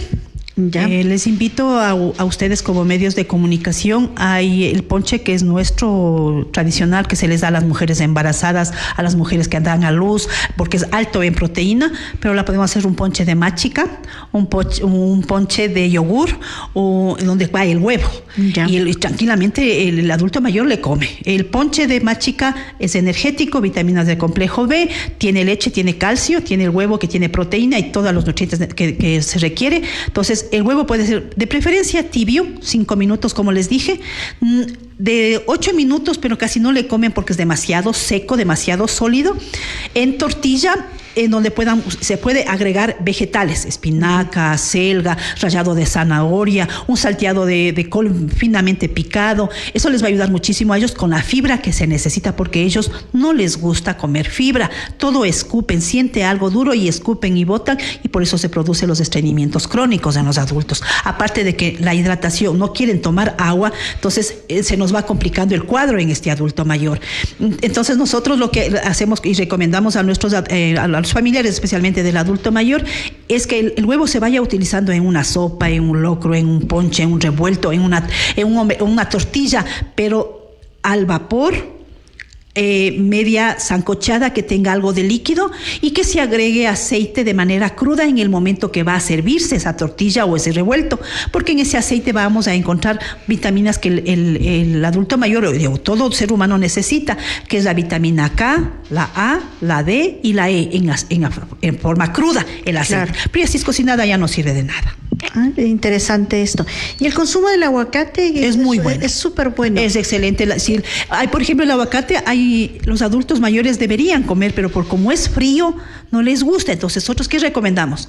Un locro de choclo, un locro de frijol, un locro de col. Como es calientito, le picamos el aguacate y le ponemos en la sopa. Entonces, como que se viene a abrigar un poco, y tratamos de que coma ese aguacate con los aceites esenciales que son muy importantes para ¿El consumo de aceite de aguacate? El aceite de aguacate que está en el aguacate, al comer cualquier persona, no solamente el adulto mayor, nos ayuda muchísimo para el corazoncito. ¿Uno puede cocinar con aceite de aguacate, ponerle en las ensaladas? Se puede sacar el aceite de aguacate, excelente, no hay ningún problema. Pero en el adulto mayor es preferible es coger el aguacate y ponerle, como digo, picado en una sopita, hacerle que se venga a abrigar ese aguacate, porque como es frío no les gusta mucho el aguacate, y eso hay que tratar de insistir que come el aguacate, porque aparte de que tiene aceite, ese aceite le ayuda a mejorar el movimiento intestinal y prevenimos los estreñimientos. Muy interesante. Bueno, en el envejecimiento se van formando enfermedades crónicas. ¿Cómo poder controlar estas a través de la alimentación? En el adulto mayor, un poco difícil, más bien es tratar de que ese problema crónico que adquirió, la diabetes, la hipertensión, un problema cerebrovascular, un problema de colitis, los adultos mayores tienen problemas grandes de colon irritable, de gastritis, de algún problema renal que puedan tener el adulto mayor, más bien es que de jóvenes o de años más antes de que cumplan sus 65 años, lleguen adulto mayor, saber prevenir.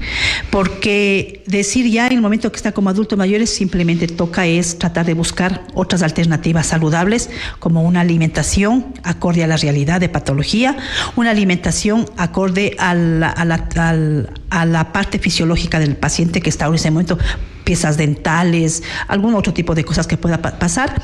Recreación, nosotros siempre recomendamos en la consulta que el adulto mayor tiene que tener recreación. No debe comer solo el adulto mayor, tiene que comer con la familia rodeada para que la parte emocional no se vea afectada y pueda comer tranquilamente, y nosotros observar la cantidad de comida que se está sirviendo, lo que se le sirvió. ¿Comió o no comió? ¿Escupió, botó, guardó? Porque tienen también una manía ellos, los adultos mayores, de coger y guardar, y se guardan en el bolsillo, guardan en algún lado y no comen la cantidad que se les está brindando. Entonces, por eso deben comer con la familia. La actividad física. O sea, debe haber un control, una vigilancia de que hagan una actividad física de musculatura, que vayan un grupo de adultos mayores, o que la propia familia y adultos mayores, bueno, la familia que no les ha llevado a un centro de reposo, sino permanecen en la casa. Entonces la familia tiene que empoderarse y apoderarse de ese adulto mayor en todos los sentidos dentro de los estilos de vida. Alimentación, recreación, medicación, llevarle donde el médico, todo ese tipo de cosas. Claro. Bueno, en el envejecimiento la digestión me imagino que va variando, no sé si es que puede ser más lenta, pero en esta también influye el tema de la masticación. Sí, lastimosamente, como les dije al inicio, en el adulto mayor la cantidad de secreción salival ya no es la misma cantidad. La porción de comida que llevan a la boca es más seca, por eso ellos tienden a atragantarse y ellos van tomando bocado de comida sólida y bocado de un jugo, una colada, un batido. No, nutricionalmente el batido y el jugo no sirve, no vale la pena el consumo de eso porque los nutrientes están totalmente desperdiciados. Entonces es preferible con el adulto mayor una coladita de avena, una colada de machica, como les dije. El ponche de machica es un sabor increíble. Una avena, un arroz de cebada, una quinoa, para que ellos vayan tomando y vayan movilizando a esa mezcla, a esa porción. La acidez a ellos se les eleva y tienen mucha agrura, mucho reflujo, porque el ácido clorhídrico también se disminuyó y puede haber una mayor fermentación de los alimentos. Entonces, tiene que ser cocinados al vapor, al jugo, más no tanto fritos, muy ocasionalmente, el frito muy ocasionalmente. El asado no corresponde, porque se les forma cortezas muy duras alrededor de lo asado. Entonces, ellos ven lo duro y escupen y botan. Entonces, es preferible tipo puré, rallado, molido, aplastado, y prácticamente ellos van a sentirse más tranquilos y con el sabor que ellos van a tolerar, pues. Así es. ¿La frecuencia y el tamaño de las comidas también varía con el envejecimiento?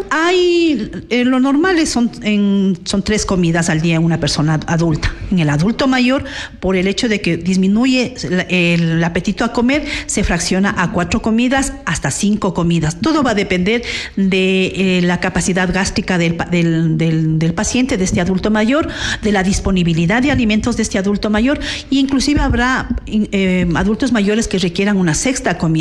Pero la segunda comida, son 3 comidas principales: desayuno, almuerzo y merienda. La segunda comida es una colación a la media mañana, la colación de la media tarde, y posiblemente puede haber una colación antes de acostarse. Estas colaciones o estos refrigerios o estas tongas, que también se conoce, no deben ser en cantidades grandes, ni tampoco las otras comidas principales. Son comidas pequeñas, moderadas. No voy a dar una tazona de 200 gramos, debe ser una tazona de unos 80. Que les sacie solamente al mirarles no van a comer. Sí, claro. El adulto mayor es muy inteligente, solamente mirar, dice, no, esto está mucho, yo no como. Entonces hay que darle como darle a un niño de 5 años, un niño de 6 años la porción y que el sabor sea agradable. Como también pierden la sensibilidad olfática, también hay que darle un poquito más de olor a esas preparaciones. Si son comidas de dulce, aromatizarles con canelita, aromatizarles con hierba luisa, aromatizarles con algo que les llame la atención al adulto mayor. Y en los sabores, el aceite es uno de los que da mejor sabor a las comidas. Un ajo rallado, un ajo picado. No dejemos a un lado las sopitas de sobre, las sopitas de pastillas, que eso lo que si bien es sabor a la comida, pero eso le lastima al estómago de cualquiera, mucho más del adulto mayor, que es bien sensible. Así es, la verdad es que son tantos datos muy importantes para que el adulto mayor poderle dar esa calidad de vida realmente. Y tenemos también tener cuidado en la seguridad alimentaria, en la higiene, en la preparación, también es algo súper importante para todos, pero especialmente para ellos. Así es. Yo creo que, como les dije, quiero manifestarle nuestro criterio propio, sino un criterio que nos manejamos ya en los últimos años, en donde usted manifiesta la seguridad alimentaria del adulto mayor. Él ya trabajó, él debe tener ya una seguridad alimentaria que la familia debe recordarse siempre y mantener en sus alacenas, en sus refrigeradoras, en sus almacenes de comida, la comida que él necesita, los alimentos que él necesita. Alimento fresco, alimento de temporada, alimento que él comía antes, porque no voy a darle una comida que a mí me gusta. No es que a mí yo quiero el rábano, pues el rábano tendrá que comer. Si él nunca comió rábano, no le voy a exigir que coma. Si a mí me gustan los camarones, pero él nunca comió camarón, o sea, difícilmente le voy a decir, tiene que comer el camarón. O sea, hay que darle una seguridad alimentaria que él solía tener en su juventud, en su tradición familiar, en su cultura alimentaria. Y que esa alimentación, la persona o las personas que van a manejar tengan una higiene terrible, no solamente por él, sino por todos mismos. Hoy en el hospital se está manejando, se hizo el evento de lavado de manos, la higiene de manos. Es muy importante la higiene de la preparación de los alimentos, porque puede haber una contaminación alimentaria y en estos adultos mayores, y no solamente en adultos mayores, sino en toda la familia, puede tener una reacción, el intestino se puede afectar, diarreas en el adulto mayor. Se desnutre el adulto mayor, se deshidrate el adulto mayor, y ¿cómo le compensamos después? Con medicamentos los costos van a subir y la familia se va a renegar. Entonces hay que ir trabajando desde ya una persona en la edad de 50, 55, 60 años, ya mirar a futuro cómo va a ser mi vida, cómo va a ser, y eso es de un apoyo psicológico, con un apoyo de una trabajadora social o de alguien quien les oriente en la parte económica, cuánto gana, cuánto va a destinarle para la comida, cuánto para la medicación, cuánto para el médico. Pero hay familias hoy en día que vemos que no toman en cuenta la alimentación del adulto mayor, y vemos adultos mayores que se han vuelto clientes del hospital creyendo que solamente con mirar al médico, a la nutricionista o que le saquen sangre ya se van a curar, y eso no es así. Entonces hay que evitar eso y hacer una prevención. La prevención duele menos y cuesta menos. Así es, doctora. Y bueno, en el hospital regional, ¿cómo le podemos encontrar a usted? Somos 7 nutricionistas en total. Como Irlanda, yo tengo mi responsabilidad en la sala de ginecología con las madres embarazadas, con las mujeres embarazadas y las madres lactantes.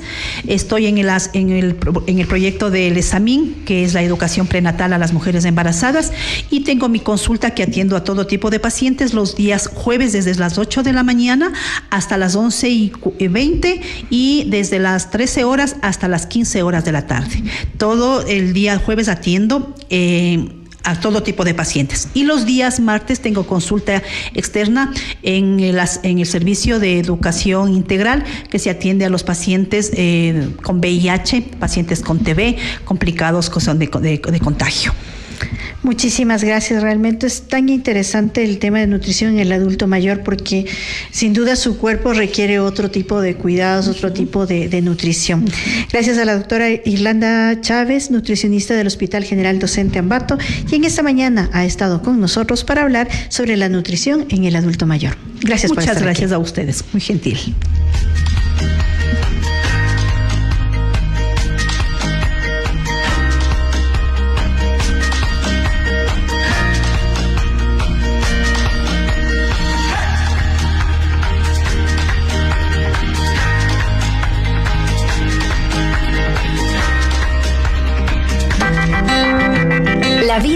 soy? Y envejecer es un privilegio. En identidad. En identidad, la vida es a plenitud. Vida a plenitud.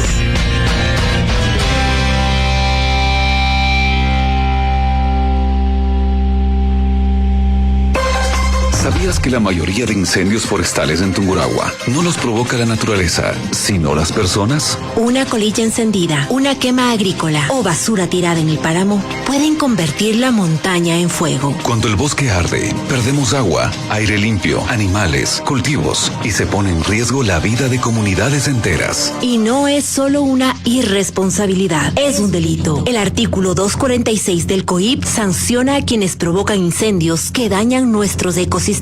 Si ves humo o fuego, llama al 911. Y si sabes quién lo ocasionó, denúncialo. Tu denuncia también apaga el fuego. Es un mensaje del Gobierno Provincial de Tungurahua y la Secretaría Nacional de Riesgos. Prevenir incendios forestales es proteger la vida.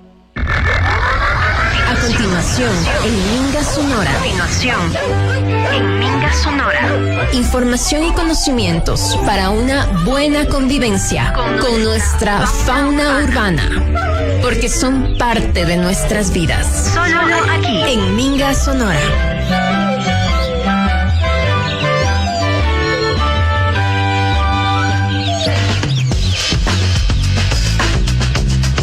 Minga Sonora. Y seguimos, queridos amigos, aquí en Minga Sonora. En todas las circunstancias, y sea cual sea el resultado, la persona sabia es la persona victoriosa. ¿Cuánto necesitamos ser verdaderamente sabios? La sabiduría vale muchísimo más que otros talentos que podemos tener cada uno. Y vamos con nuestra entrevista en este segmento tan bonito como es el cuidado de nuestros animalitos. Le damos la bienvenida al magíster ingeniero Juan Armendariz Sánchez, docente de la carrera de Producción Pecuaria del Instituto Superior Tecnológico Tungurahua. Muy buenos días, bienvenido aquí a Minga Sonora. Muy buenos días a toda la audiencia de este prestigioso medio de comunicación. Muchas gracias por la oportunidad de poder compartir algunos conocimientos. Así es, vamos a hablar hoy sobre las estrategias del control poblacional en perros. Usted ha visto la cantidad de perritos que se encuentran en la calle, que se encuentran en la ciudad, en la zona urbana, y no hablemos de la zona rural. ¿Cuántos perritos se encuentran sin dueño? Que realmente andan vagando de un lado a otro, o perritas que están pues por tener sus crías, tanta población que se va multiplicando. Por eso es importante saber sobre el control poblacional en la salud pública. ¿Qué nos puede decir sobre esto? Y específicamente las estrategias de control poblacional canino son el conjunto de acciones planificadas y técnicas, así como también con normativas destinadas específicamente para el control específicamente de perros, específicamente de perros abandonados, de perros de la calle. ¿Qué estrategias se tienen o existen para poder lograr este control? Bueno, para empezar tenemos una normativa a nivel nacional que es la Ley Orgánica de Bienestar Animal del año 2023, que prohíbe el sacrificio masivo como método de control que prioriza específicamente la esterilización. También tenemos a través de la acotado del artículo número 57, en lo que los GATS municipales tienen igual competencia para elaborar programas y ejecutar programas.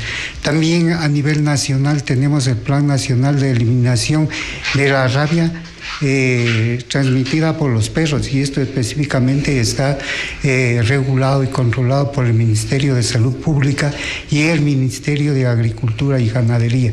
Y a nivel provincial o cantonal tenemos las ordenanzas municipales, ¿sí? Entonces, estas deben actualizarse constantemente para incluir algo que se conoce como los CNP, VR, que es el control, la esterilización, la vacunación y el retorno de las mascotas o los perros, sí, en este caso. Entonces, esto son políticas que deben estar implementadas y deben ser ejecutadas no únicamente por las entidades gubernamentales, sino también el apoyo de las ONGs, así como también de toda la comunidad y de todas las personas que estamos involucradas en este aspecto. Bueno, ¿y cuáles serían los efectos en la vida de los seres humanos ante esta población tan grande? Ya primeramente va a existir una sobrepoblación de perros, ¿sí? Segundo, si no se controla va a haber agresividad de estos animales. Y tercero, de igual manera, pueden presentar algunas enfermedades de tipo transmisible, ¿sí? Por ejemplo, una de esas, la rabia. ¿Sí? ¿Es transmisible la rabia? Sí, cuando muerden, por supuesto. Claro, sí. Bueno, en este caso, por ejemplo, por lo general, cuando hay una mordedura de un perro, ¿cuál sería el protocolo? Ya inmediatamente, deben informar o llevarle al paciente a un centro de salud, a un hospital, sí, para que de allí, por ejemplo, puedan las personas especializadas, sí, saber si este perro que mordió tiene rabia, no tiene rabia. Entonces, para eso están los centros veterinarios igual, para que tomen muestras de estos animales. El Ministerio de Salud Pública igual, sí, tomar muestras de estos animales para ver si están con este tipo de enfermedad, sí, y posteriormente, según el caso, si tienen o no tienen la enfermedad, realizar el respectivo tratamiento a la persona. Ya. ¿La esterilización y la castración es un método principal o cuáles otros hay? Sí, son los principales métodos, sí, que se utilizan en nuestro medio, sí, y de igual en los países de Latinoamérica, igual se utiliza estos métodos. En las hembras la ovarectomía y en los machos la castración. Son métodos los más efectivos que nos ayuda a controlar especialmente lo que es la población canina, la fertilidad de los animales. Con esto nosotros estamos controlando la natalidad de las mascotas, de los animales, ¿sí? Entonces es algo indispensable que nosotros en nuestra sociedad conozcamos y sepamos los métodos más efectivos para el control de la población canina. Bueno, otra forma también es los programas de adopción responsables. Aquí en la provincia encontramos programas como estos. Muchas veces creo que son pocos los casos que sean 100% responsables, ¿sí? Entonces, igual en nuestro medio debemos actuar primeramente con las leyes, ¿sí? Si es posible sancionar, ¿sí?, a quienes no lo cumplen, ¿sí? Entonces, de esta manera nosotros priorizaremos un control, ¿sí? Lo que decíamos anteriormente, lo que es el CNVR, que es la captura de los perros, tener un método de captura que no se estresen, todo eso. Luego sería la castración, ¿sí? Luego la vacunación, algo importante, especialmente de la enfermedad que les decía anteriormente, la rabia. Y finalmente, ya cumplido todos estos 3 pasos, sí cumplimos con el último paso, que es el retorno de los animales a su medio. Sí, también es importante, por ejemplo, eliminar esos centros, esos focos de basura, sí, que los perros muchas veces van allá. Y nosotros muchas veces pensamos que eliminando a las mascotas, eliminando a los perros, vamos a controlar. Pero eso no va a suceder si no tenemos un programa de esterilización en nuestro medio. Vemos casos, incluso en las redes sociales se encuentran casos de personas que abandonan a los perritos o los meten en un costal y los van a botar en un basurero, un lugar, o si están en la ciudad van a algún cantón, al campo a botarles de manera de que ellos no regresen, porque hay perritos que conocen el camino y regresan nuevamente a la casa. Sí, efectivamente. Muchas veces, y de igual manera yo siempre he manifestado, incluso aquí, que tener una mascota, un perro, es dedicarle cariño, es dedicarle amor. Sí, muchas veces nos encariñamos con nuestras mascotas cuando son pequeñas. Sí, nuestros hijos se encariñan con las mascotas cuando son pequeñas, sí, pero a medida que ya alcanzan su edad adulta, sí, también como las personas ya presentan enfermedades, algunos rasgos físicos alterados, entonces, ¿qué hacen las personas? Sí, como lo dice usted, te meten en sacos, les van a dejar en las camionetas, les dejan abandonados a la suerte de ellos, ¿sí? Muchos de ellos, ¿qué es lo que pasa? Van a morir atropellados, ¿sí?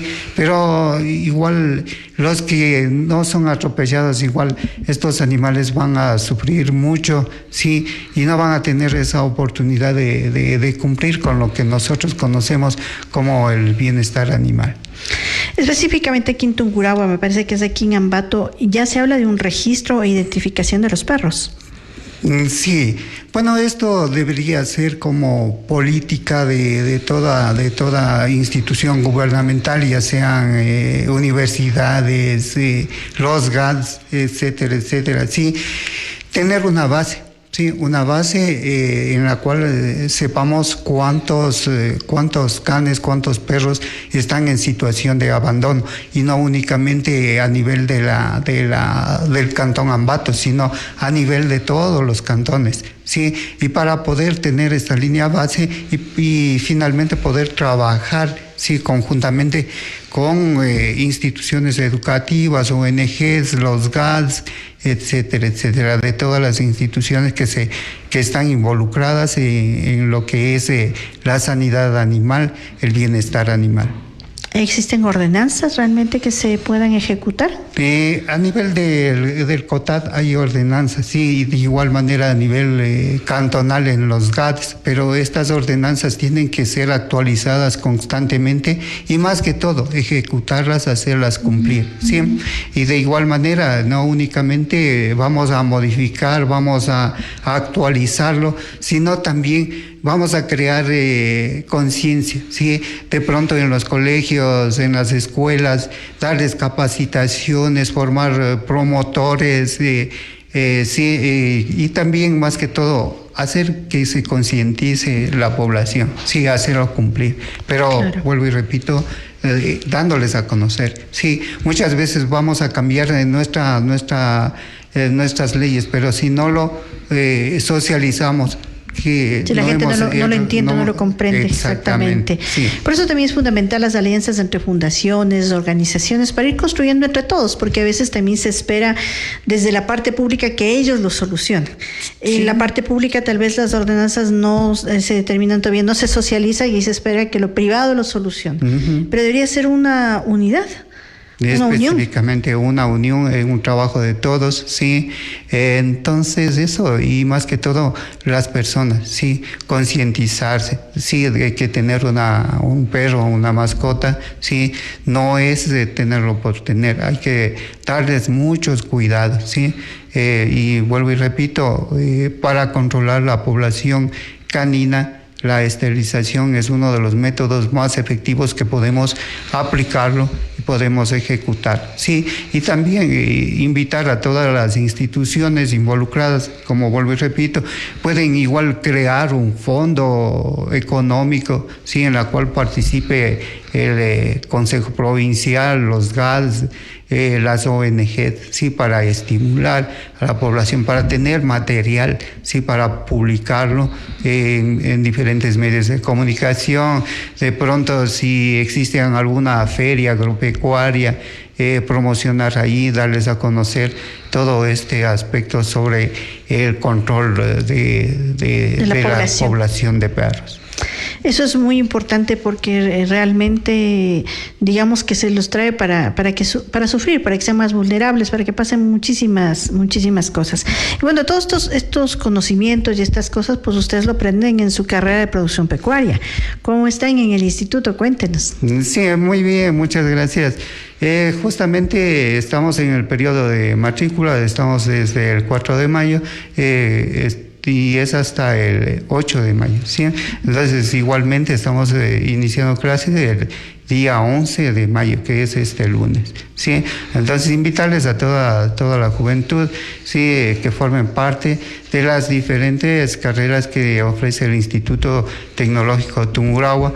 Por ejemplo, una de las carreras de producción pecuaria, procesamiento de alimentos, gastronomía, educación inicial. También tenemos mecánica industrial, mecánica automotriz, electricidad, electrónica y una fabricación de calzado, ¿sí? Entonces, invitarles que próximamente ya empezaremos el nuevo proceso para el acceso a los institutos tecnológicos de educación superior. Así es, realmente ustedes pueden aprender todas estas cosas y muchísimo más a través de esta carrera de producción pecuaria.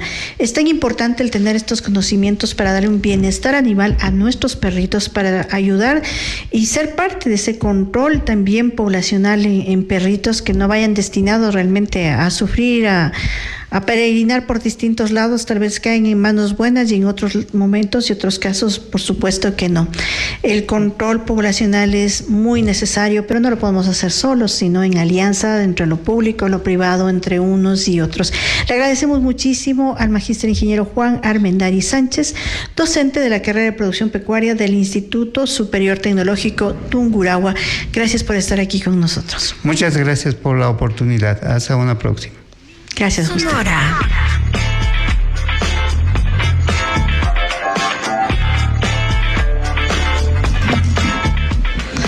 Estamos ahogados en información y sedientos de conocimiento. Ya llegamos a la parte final de Minga Sonora como tal. Que nunca la información nos tape, les hace de conocimiento, que siempre seamos esos buscadores de más cosas con las que podamos aprender. Para mí siempre es un gusto y una bendición poder compartir con ustedes estas 2 horas de Minga Sonora. Muy buenas tardes.